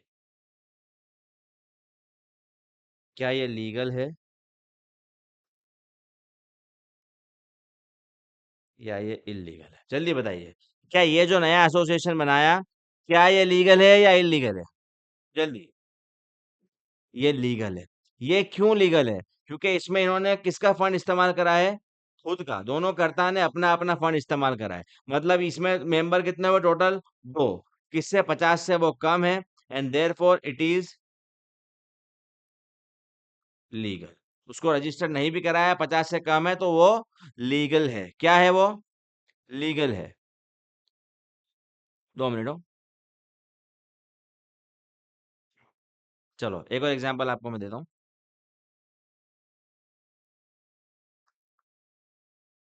ये है एक HUF1, ये है एक HUF2। HUF1 में टोटल 40 मेंबर्स है, और HUF2 में टोटल 30 मेंबर्स है। ठीक है। ये 40 में से जो 21 मेंबर्स है,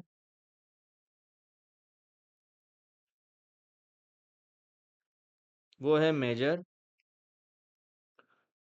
और जो 19 मेंबर्स है, वो है माइनर। और ये 30 मेंबर्स जो है, 30 में से जो 15 मेंबर्स है,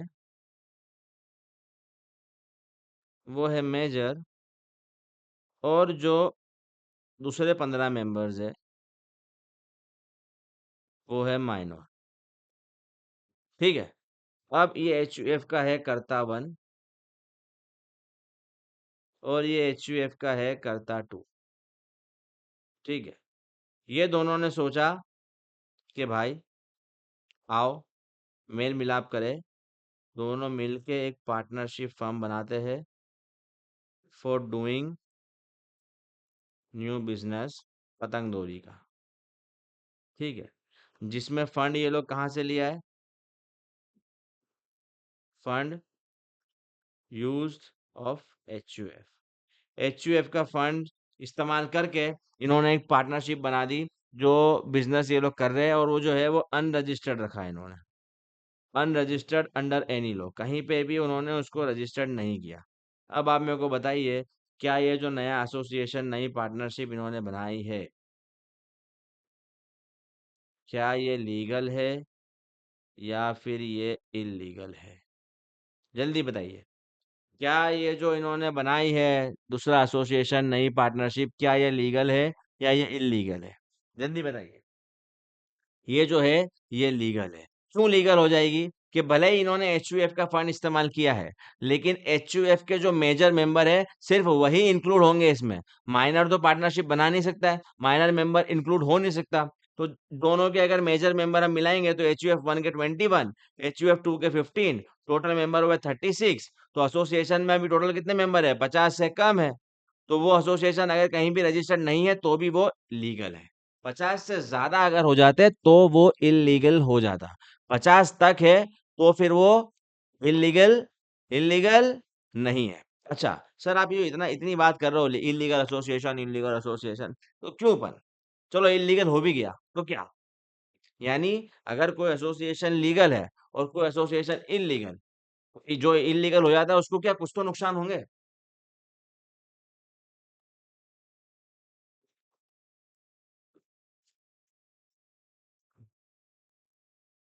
नुकसान तो होंगे। भाई ये लिखिए, effects of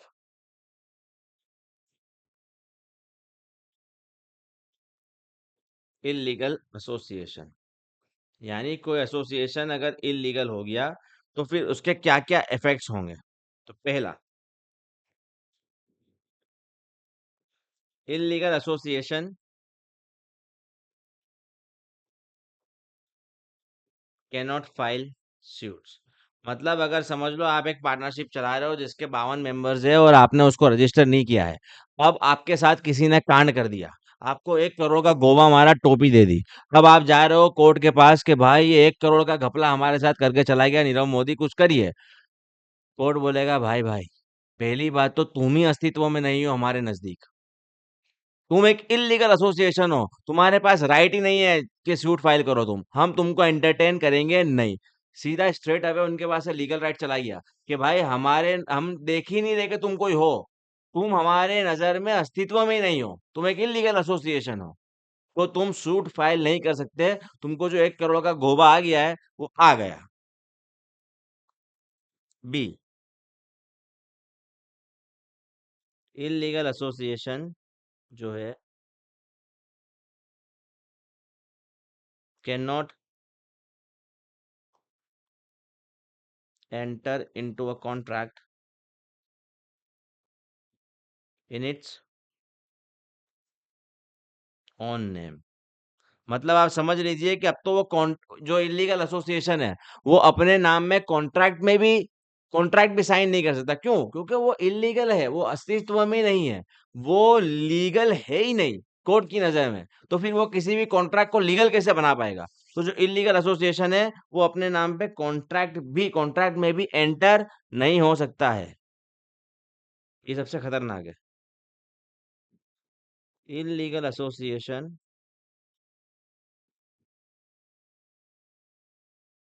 shall be liable for the act. Sir ये क्या बात कर रहे हो?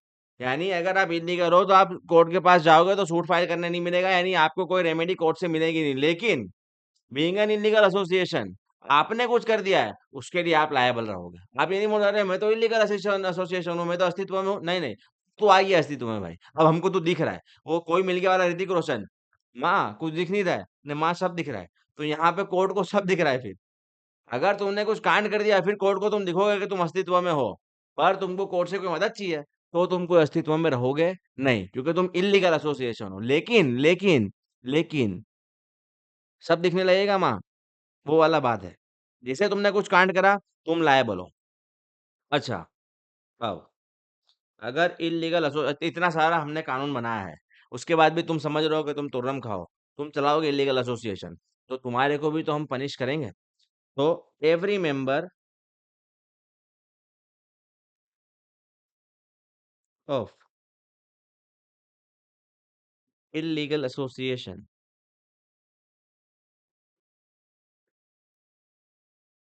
shall be punishable with a fine। क्या वर्ड इस्तेमाल करा है? फाइन। मतलब कोर्ट जो है, जो ट्राइब्यूनल है, जो लॉ मेकर है, वो इसको बड़ा कांड गिन रहा है, छोटा मोटा नहीं। बड़ा कांड तूने करा है, तेरे पे पनिशमेंट भी स्ट्रिक्ट लगाएंगे, पेनल्टी नहीं लगाएंगे, फाइन लगाएंगे। मतलब हम देखो गिनेंगे कि तूने क्रिमिनल ऑफेंस किया है। क्या मारा है देखो लॉ मेकर ने, every member of illegal association shall be punishable with a fine which may extend to 1 lakh rupees, यानी 1 लाख रुपए तक का तेरे पे हम फाइन लगा सकते हैं। और सिर्फ यही नहीं रुकेंगे, यही नहीं रुकेंगे हम भाई। And shall also be personally liable for all the liabilities incurred in such business. क्या बोल दिया?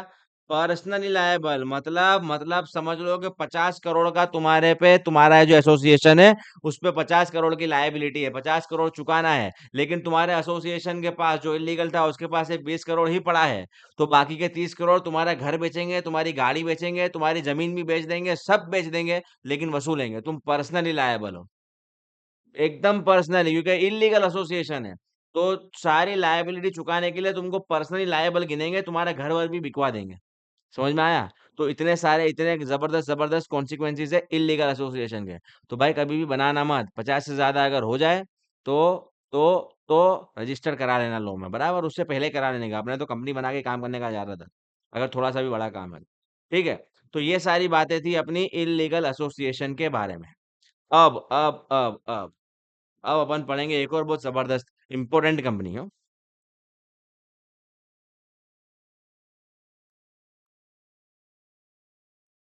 Dormant company. सेक्शन कौन सा है डोरमेंट कंपनी का? सेक्शन है 455। ये भी एग्जामिनर का थोड़ा सा फेवरेट कॉन्सेप्ट है। एग्जामिनर ज्यादातर लगभग इस पे फ्रिक्वेंटली क्वेश्चन पूछता रहता है। वैसे कोई बहुत डिफिकल्ट कॉन्सेप्ट नहीं है, लेकिन अच्छा कॉन्सेप्ट है। ये लॉ मेकर ने बहुत अच्छा कॉन्सेप्ट वैसे निकाल के दिया है। प्यास बहुत लग रही है यार, बारिश का मौसम है तो भी।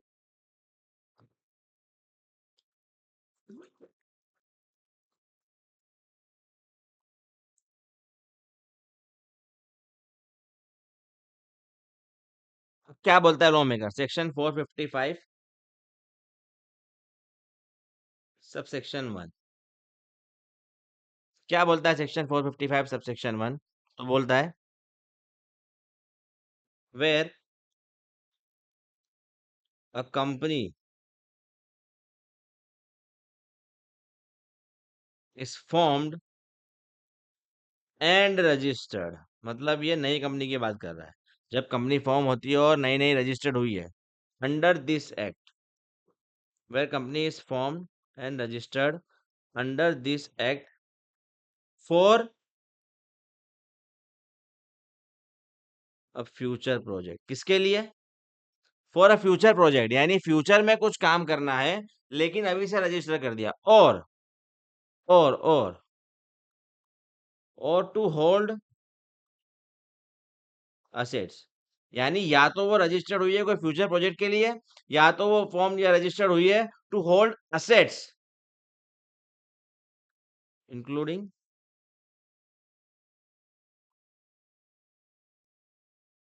इंटेलेक्चुअल प्रॉपर्टी, यानी क्यों उसको रजिस्टर किया गया है, फॉर्म किया गया है? फॉर, या तो फॉर फ्यूचर प्रोजेक्ट, कि फ्यूचर में कुछ प्रोजेक्ट लेना है उसके लिए, या तो टू होल्ड असेट। क्या सर ऐसा होता है? बिल्कुल, आप समझ लो, आप समझ लो, आपने दिमाग में एक बहुत जबरदस्त बिजनेस आ गया है, आपको शुरू करना है। अभी आप उसका सारा प्लानिंग कर रहे हो, आपको 1 साल लग जाएगा, लेकिन आप सोच रहे हो कि यार ये नाम बहुत जबरदस्त है और ये आइडिया बहुत जबरदस्त है, तो मेरा ये नाम कहीं चला ना जाए, इसलिए मैं कंपनी को अभी इस नाम से इनकॉर्पोरेट कर लेता हूँ, भले ही 1 साल के बाद इसमें जो ये प्रोजेक्ट शुरू होगा। तो भले ही आपको 1 साल के बाद करना है, लेकिन आपको डर है कि यार आपका नाम ना चले जाए, कहीं ना चले जाए, तो आपने क्या करा, कंपनी इनकॉर्पोरेट कर ली, कि भाई ये वाली ऐसा ना हो कि बाद में इस नाम से कोई दूसरा कंपनी इनकॉर्पोरेट कर ले और फिर जब मैं कंपनी इनकॉर्पोरेट करने जाऊँ, तो मेरे को वो नाम मिले ही ना, कि नहीं भाई ऑलरेडी कोई दूसरी कंपनी इनकॉर्पोरेट है। तो मैंने क्या करा, अभी से भले मेरे को 1 साल के बाद प्रोजेक्ट शुरू करना है, लेकिन फ्यूचर प्रोजेक्ट है, लेकिन मैंने अभी से कंपनी इनकॉर्पोरेट कर ली। तो ऐसी कोई कंपनी, या तो फिर टू होल्ड असेट, मतलब आप समझ लो कि मेरे को एक बिजनेस मेरे दिमाग में आ गया है, वो उस बिजनेस के लिए मैं प्रिपरेशन कर रहा हूँ, मशीनरी वगैरह खरीद रहा हूँ। बिजनेस बिजनेस मेरे को शुरू करना है बाद में, लेकिन मैं चाह रहा हूँ कि जो भी मैं मशीन खरीदूं, वो मैं कंपनी के नाम पे ही खरीदूं, ताकि बाद में मेरे को डेप्रिसिएशन वगैरह सब मिले, मैं जीएसटी क्लेम कर पाऊँ, क्योंकि मेरा बिजनेस है। तो मैं, कंपनी होनी चाहिए उसके लिए। तो अभी तो सिर्फ असेट होल्ड ही होगा, अभी तो सिर्फ असेट होल्ड होगा, बिजनेस तो बहुत बाद में शुरू होगा। लेकिन मैंने क्या करा, कंपनी बना ली और उसके नाम पे अब मैं खाली असेट्स खरीद रहा हूँ। अभी कुछ काम हो नहीं रहा है, लेकिन असेट्स उसके नाम पे खरीद रहा हूँ, तो टू होल्ड असेट उसके लिए कंपनी बनाई। तो क्या ऐसे बनता है? ऐसे बिल्कुल बनाई जाती है। और तो ये क्या हुआ, ये हुआ एक पॉइंट। अभी यानी शुरू ही है, लेकिन क्या है, where company is formed and registered under this act, किसके लिए? आइदर फॉर फ्यूचर प्रोजेक्ट और टू होल्ड असेट्स और intellectual property, intellectual property and and साथ में, and has no significant accounting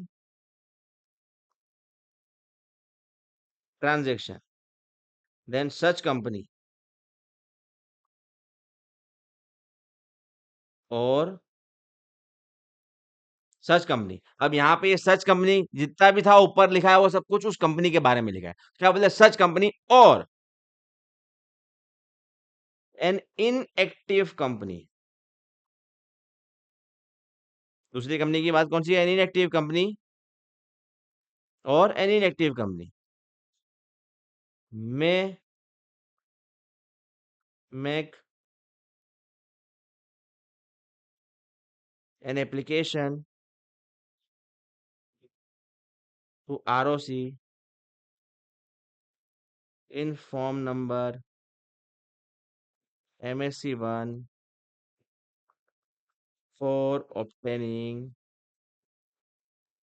a status of dormant company. देखो क्या बोल रहा है, क्या बोल रहा है, पहले क्या बोला है, where a company is formed and registered under this act, किसके लिए? फॉर फ्यूचर प्रोजेक्ट और to hold asset and has no significant accounting transaction, यानी ऐसी कंपनी जो फ्यूचर प्रोजेक्ट के लिए रजिस्टर्ड हुई है या कोई असेट होल्ड करने के लिए रजिस्टर हुई है और उसमें कोई सिग्निफिकेंट अकाउंटिंग ट्रांजेक्शन नहीं हो रहे, वो कंपनी, या फिर कोई इनएक्टिव कंपनी अगर चाहे, अगर चाहे तो एप्लीकेशन दे सकती है आरओसी को in form number MSc1 for obtaining the status of dormant company. तो मेरा सवाल है, क्या ये दोनों कंपनी डोरमेंट कंपनी मानी जाएगी?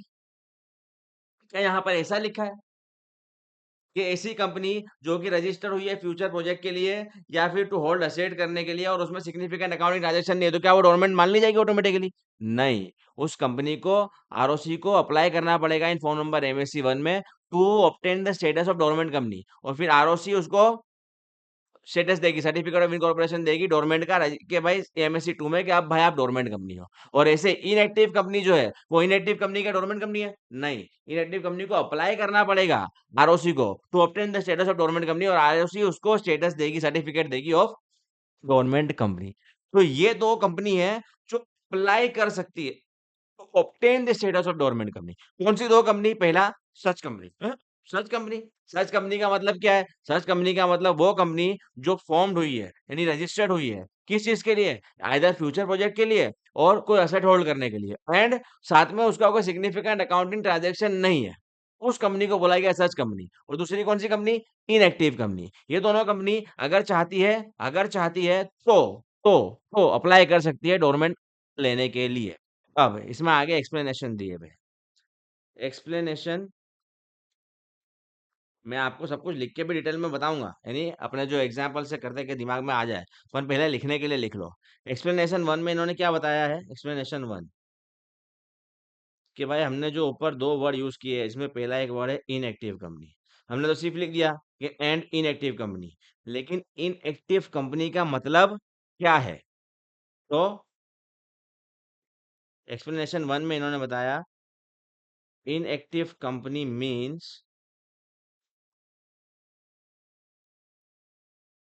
A company which has not been carrying on any business or which has not made any significant accounting transactions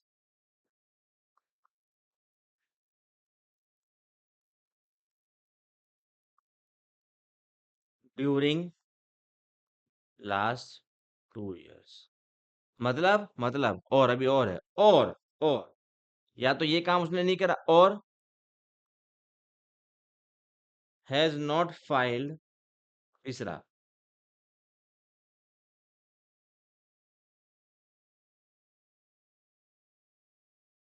has not filed financial statements and annual returns of last 2 years। क्या बोल रहा है? Inactive company means कौन सी company? तो inactive company means a company जिसने जिसने business शुरू नहीं करा है पिछले 2 साल में, यानी पिछले 2 साल में उसने कोई बिजनेस नहीं किया है, या तो फिर कोई सिग्निफिकेंट अकाउंटिंग ट्रांजेक्शन नहीं किया है पिछले 2 साल में, या तो फिर उसने फाइनेंशियल स्टेटमेंट या एनुअल रिटर्न फाइल नहीं किए है ड्यूरिंग पिछले 2 साल के। ये तीनों में से कोई एक भी काम उस कंपनी ने नहीं किया है, अगर अगर अगर तो उसको इनएक्टिव कंपनी मान लिया जाएगा, बीच में और है। यानी inactive company means a company which has not been carrying on a business transaction during the last 2 years, सीधा ये बोल दिया मैंने। तो अगर उसने पिछले 2 साल से ड्यूरिंग द लास्ट 2 years में कोई बिजनेस कैरी नहीं कर रही है वो इनएक्टिव कंपनी, या फिर कोई सिग्निफिकेंट अकाउंटिंग ट्रांजेक्शन नहीं है पिछले 2 साल के अंदर इनएक्टिव कंपनी, या फिर पिछले 2 साल का उसने annual return financial statement file नहीं करा है, इनएक्टिव कंपनी। एक्सप्लेनेशन टू, अभी मैं आपको सब डिटेल में चार्ट वार्ट में और केस स्टडी के बेस में समझाऊंगा तो समझ में आ जाएगा, लेकिन मैं लिखने के बाद भी आपको वर्डिंग्स में समझा रहा हूँ कि जो लिखा है उसका मतलब क्या है, उससे भी आपको समझ में आ ही जाना चाहिए। सेकेंड सेकेंड एक्सप्लेनेशन में उसने किसका मतलब बता दिया है भाई?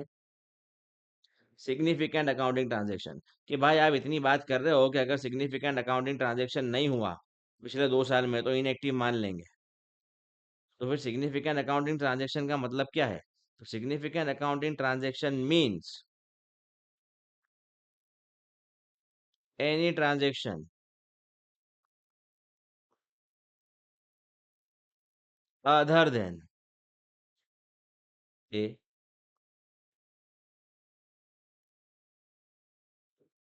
Payment to ROC, B payment under any law, C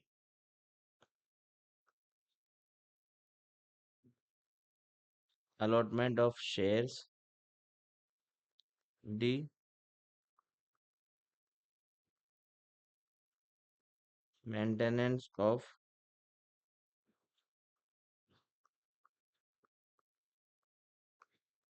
registered office and payment. यानी अगर आप ये 4 ट्रांज़ैक्शन के अलावा कोई और ट्रांज़ैक्शन करते हो तो उसको सिग्निफिकेंट अकाउंटिंग ट्रांज़ैक्शन माना जाएगा। सर कौन से 4 को नहीं माना जाएगा? पेमेंट टू आरओसी, यानी अगर आपने आरओसी को कोई पेमेंट कर दिया, कोई आपने फॉर्म वगैरह फाइल किया और उसमें कुछ फीस दे दी ₹500 ₹400 जो आपको एज़ अ गवर्नमेंट कंपनी भी करना पड़ेगा और वो फीस दी और आप बोलोगे सर देखो ये करा तो है, वो सिग्निफिकेंट अकाउंटिंग ट्रांज़ैक्शन नहीं माना जाएगा। वो तो आपको देना ही है। या आपने कुछ गलती कर दी थी तो आरओसी ने आप पे पेनल्टी लगा दी थी, आपने वो पेनल्टी भरी, बोले देखो ये पेनल्टी तो भरी है, वो सिग्निफिकेंट अकाउंटिंग ट्रांजैक्शन नहीं है। या फिर आपने कोई दूसरे लोगों के अंदर पेमेंट कर दिया, फॉर एग्जाम्पल अभी समझ लीजिए आपने क्या करा, ईएसआई कंट्रीब्यूशन वगैरह कर लिया, तो उसमें आपने कोई पेमेंट करा, या आपने कोई अदर लॉ में जैसे इनकम टैक्स में आपने कुछ दिक्कत हो गई थी, आपने रिटर्न फाइल नहीं करा, तो आपने पेनल्टी पेनल्टी लगाई इनकम टैक्स ने, वो पेनल्टी आपने भर दी, कोई दूसरे लोगों के अंदर आपने पेमेंट करा, तो उसको भी सिग्निफिकेंट अकाउंटिंग ट्रांजैक्शन नहीं माना जाएगा। अलॉटमेंट ऑफ शेयर्स, आपने अपने शेयर्स को अलॉट किए, यानी शेयर्स को अलॉट करने के लिए आपने जो पैसा लिया था, उसको भी सिग्निफिकेंट अकाउंटिंग ट्रांजैक्शन नहीं माना जाएगा। और आप अपनी रजिस्टर्ड ऑफिस जहां पर भी है, उसको मेंटेन कर रहे हो, उसके लिए कोई पेमेंट कर रहे हो, उसको भी सिग्निफिकेंट अकाउंटिंग ट्रांजैक्शन नहीं माना जाएगा। इसके अलावा अगर आप कोई ट्रांजैक्शन करते हो, तो उसको सिग्निफिकेंट अकाउंटिंग ट्रांजैक्शन माना जाएगा। समझ में आ रहा है? इसके अलावा कोई ट्रांजैक्शन है तो उसको सिग्निफिकेंट अकाउंटिंग ट्रांजैक्शन माना जाएगा। आओ अब अपने करते हैं एनालिसिस। नहीं यहाँ पे मत करो, थोड़ी सी जगह चलो जाना दो, यही कर दो, फिर आगे मैं बाकी सब लिखा दूंगा। ठीक है, आओ ये क्या है, अब मैं आपको थोड़ा सा चार्ट फॉर्म में समझा दूं, तो क्या आपको पिक्चराइज हो जाए आपके दिमाग में। ठीक है, इनएक्टिव कंपनी, सबसे पहले है ना दो कंपनी की बात करी है डेफिनेशन में।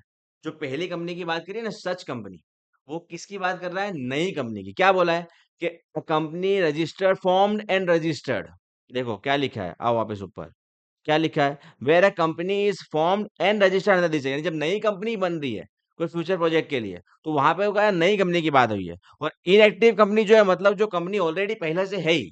इनएक्टिव कंपनी सबसे पहले तो किसकी बात हो रही है? ये एग्जिस्टिंग कंपनी, कंपनी ऑलरेडी वो है ही, तो किसकी बात हो रही है? एग्जिस्टिंग कंपनी, जो अब इनएक्टिव हो जाएगी।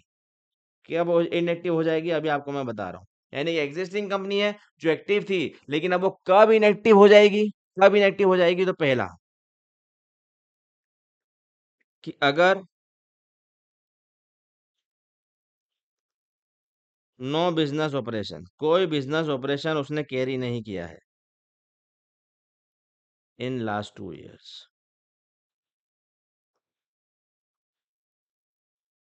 पिछले 2 साल में कोई या तो और बी, अगर पिछले 2 साल में अगर उसने कोई operation carry business operation carry नहीं किया है, तो वो इनएक्टिव कंपनी हो जाएगी। या फिर क्या करा, लास्ट 2 इयर्स में कोई सिग्निफिकेंट अकाउंटिंग ट्रांजेक्शन नहीं किया, no significant accounting transaction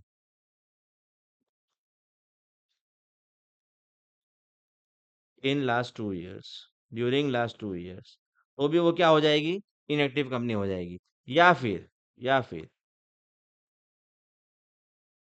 has not filed the financial statements and annual return, मतलब AOC 4 and MGT 7 of last 2 years, 2 साल तक, तो भी वो क्या हो जाएगी?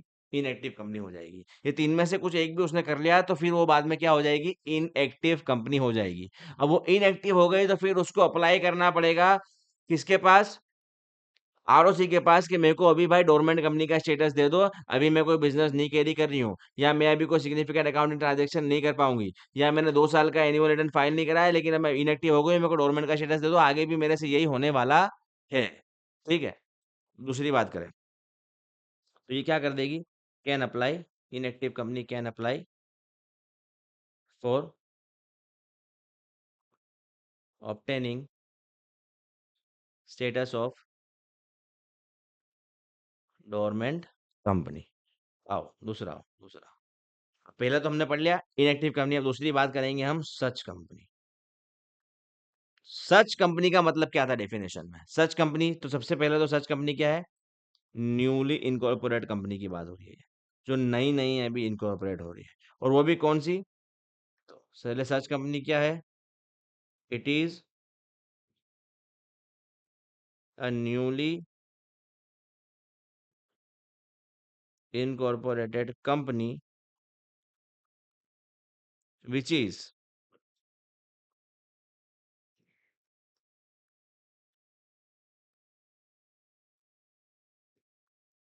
आइदर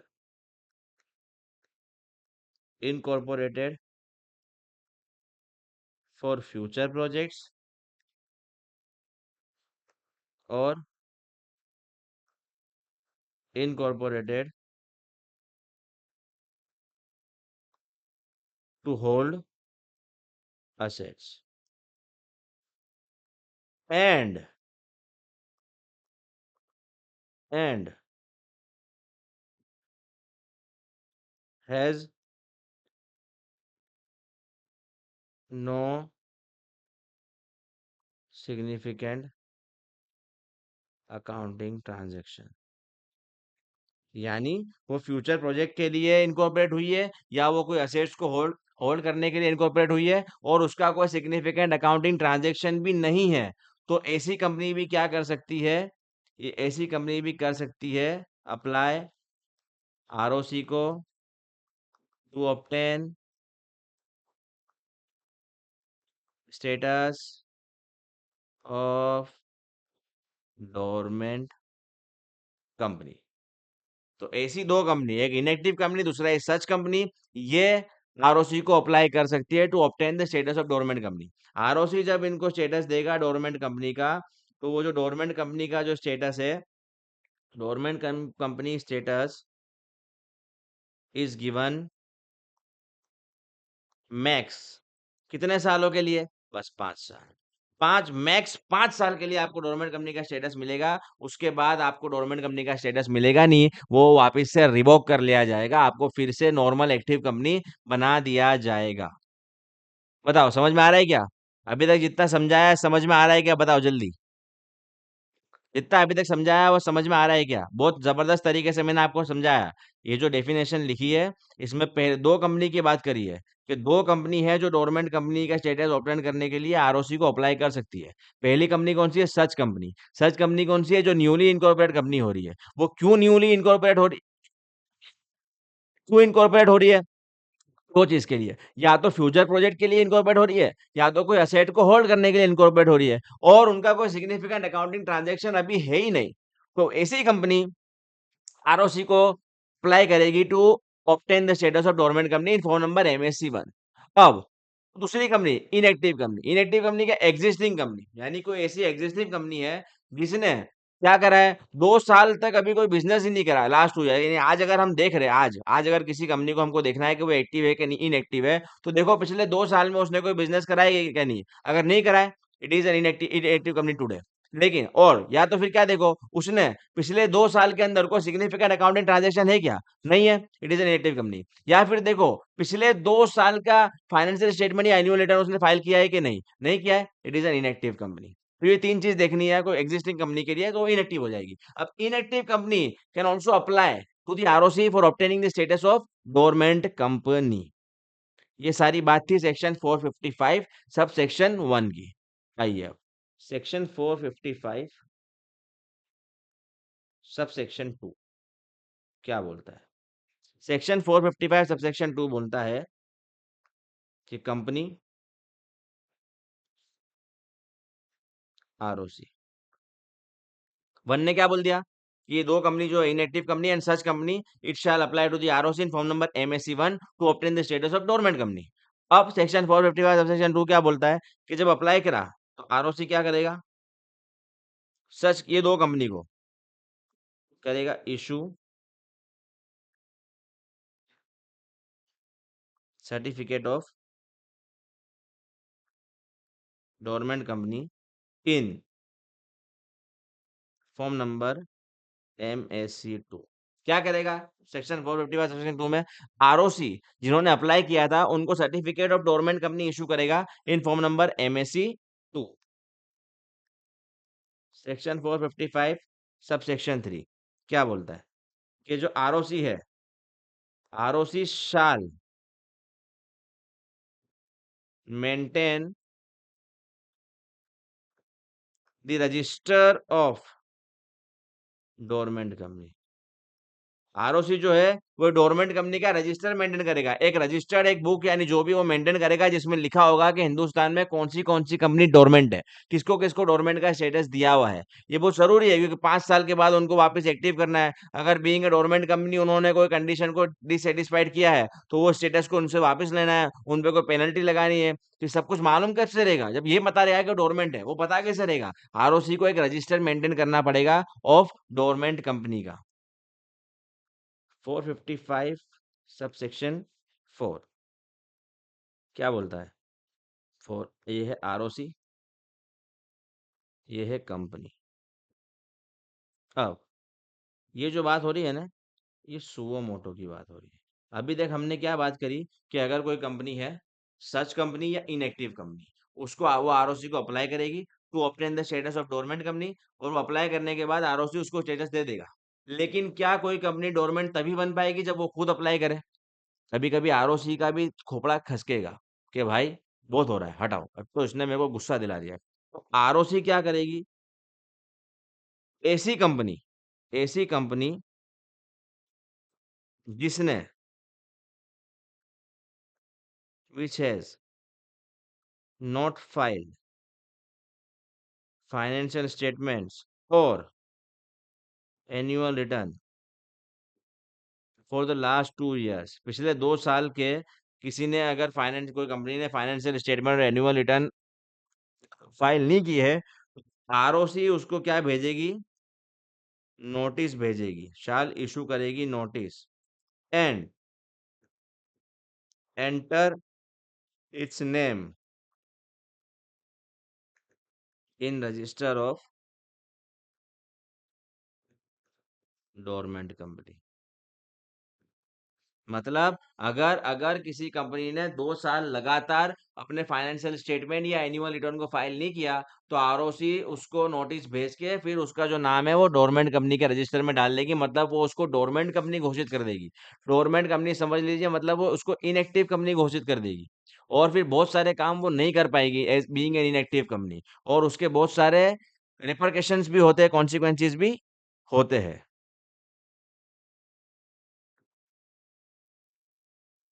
455 सब सेक्शन 5 क्या बोलता है? इफ, नहीं नहीं, इसको भी चार्ट फॉर्म में लिखो।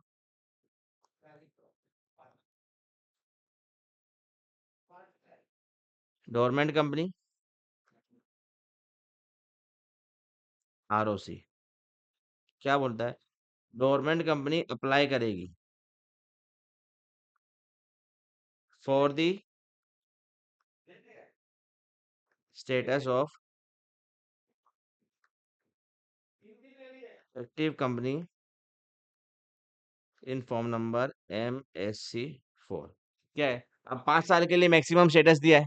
अब लेकिन गवर्नमेंट कंपनी जैसे मैंने बनाया, कोई फ्यूचर प्रोजेक्ट के लिए आपने बनाई और आपने स्टेटस लिया था, तो 2 साल के बाद वो फ्यूचर प्रोजेक्ट आपको चालू करना है, तो आप वापस से अप्लाई करेंगे कंपनी को कि भाई, आरओसी को, कि भाई मेरे को वापस से नॉर्मल कंपनी का यानी एक्टिव कंपनी का स्टेटस दे दो।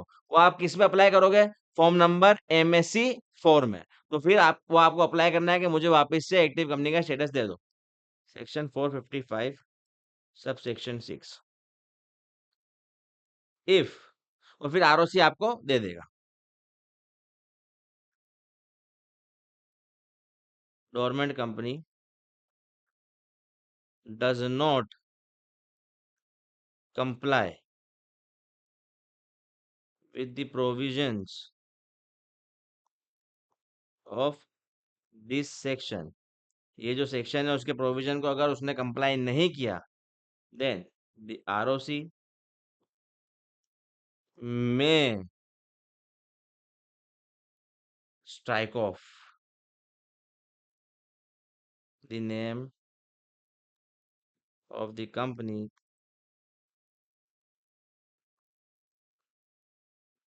From register of government company. मतलब देखो, कंपनी कभी भी कोई कंपनी डोरमेंट कंपनी का स्टेटस क्यों लेती है? फॉर एग्जांपल अभी मैंने फ्यूचर प्रोजेक्ट के लिए कोई कंपनी बनाई, अभी मैं वैसे उसमें कुछ काम करने वाला नहीं हूँ, तो कंपनी के ऊपर कंप्लायंस बहुत सारे होते हैं, ऑडिट कराना, ये कराना, वो कराना, बहुत सारे कंप्लायंस कॉस्ट होते हैं। और जब गवर्नमेंट का स्टेटस लेता हूँ तो बहुत सारी जो कंप्लायंस की जो जरूरत है वो मेरे लिए खत्म हो जाती है, तो मेरे को ज्यादा कंप्लायंस करना नहीं है, मेरे को उसका ध्यान नहीं रखना है, और मेरा कॉस्ट ऑटोमेटिक कम हो जाता है कंप्लायंस का। लेकिन जो प्रोविजंस, जो चीजें हमने डोरमेंट कंपनी को करने का बोला है, अगर आपने वो चीजें नहीं की, तो आरओसी क्या करेगा? डोरमेंट के रजिस्टर से आपका नाम हटा देगा, आपको वापस एक्टिव कंपनी बना देगा, और फिर आपको सारा कंपनीज एक्ट वैसे ही लगेगा, सारे कंप्लायंस वैसे लगेंगे, सारे कॉस्ट वैसे लगेंगे, और आपने बाय चांस नहीं किया तो सारी पेनल्टी भी फिर आप पे वैसे ही लगने वाली है। समझ में आ रहा है? तो डोरमेंट कंपनी का स्टेटस इसलिए पब्लिक लेती है कि डोरमेंट कंपनी से बहुत सारे एक्सेप्शन हमको मिल जाते हैं, उस जब तक कि हम डोरमेंट है, बहुत सारे काम हमको नहीं करने पड़ते। ठीक है। अब एक छोटी सी चीज और बता दूं, जैसे मैंने बता दिया होल्ड, हम असेट्स होल्ड करने के लिए क्यों बना दे, कि हमको कोई बाद में कंपनी बनानी है, उसके लिए असेट्स हमको अगर लेने हैं तो उसको भी होल्ड करने के लिए कंपनी बनाते हैं। और दूसरा भी तरीका है, मैं आपको बताऊं, समझ लीजिए। ये है एक बैंक, ठीक है, और एक ये कंपनी है एक्स लिमिटेड, ठीक है, ये कंपनी है। अब बैंक ने क्या दिया था? इसको दिया था लोन 500 करोड़ का। इसने क्या लिया था? मॉर्गेज, इसने मॉर्गेज करा दी थी अपनी प्रॉपर्टी, एक मॉर्गेज कर दी थी प्रॉपर्टी ऑफ 500 करोड़। ये 500 करोड़ की प्रॉपर्टी उसने मॉर्गेज करी थी कि बाई चांस अगर मैं लोन पे नहीं कर पाया तो ये प्रॉपर्टी आप रख लेना। अब जो बाई चांस बोला था वो क्या हुआ? कि भाई ये लोन पेमेंट नहीं कर पाया, ठीक है, तो बैंक ने क्या करा? बैंक हैज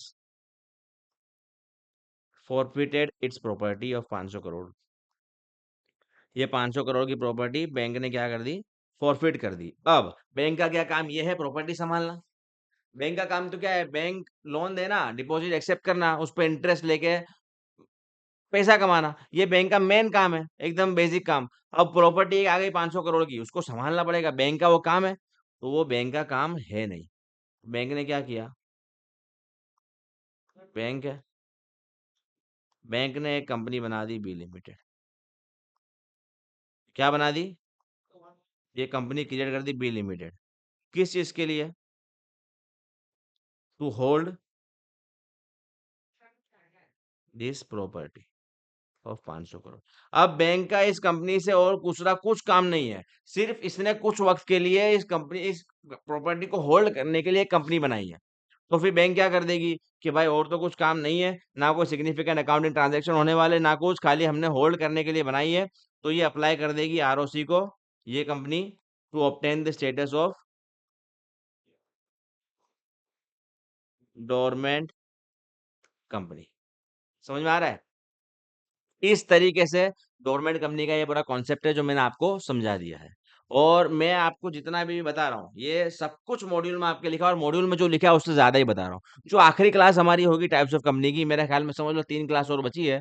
थर्ड आज से, अब जो थर्ड क्लास आएगी आज के बाद से, वो आखिरी क्लास होगी। उसमें मैं मॉड्यूल आपको पूरा दिखाऊंगा, और जो मॉड्यूल में फिर बचा होगा, जो कंसेप्ट हमने नहीं किया, जो कंसेप्ट बेस है ही नहीं, तो फिर उसको हम मॉड्यूल से कवर करके चैप्टर 2 को खत्म करेंगे। लेकिन जो मैं आपको पढ़ा रहा हूँ वो मॉड्यूल में जितना है उतना तो है ही, उससे ज्यादा ही पढ़ा रहा हूँ, और उससे ज्यादा क्लैरिटी से पढ़ा रहा हूँ।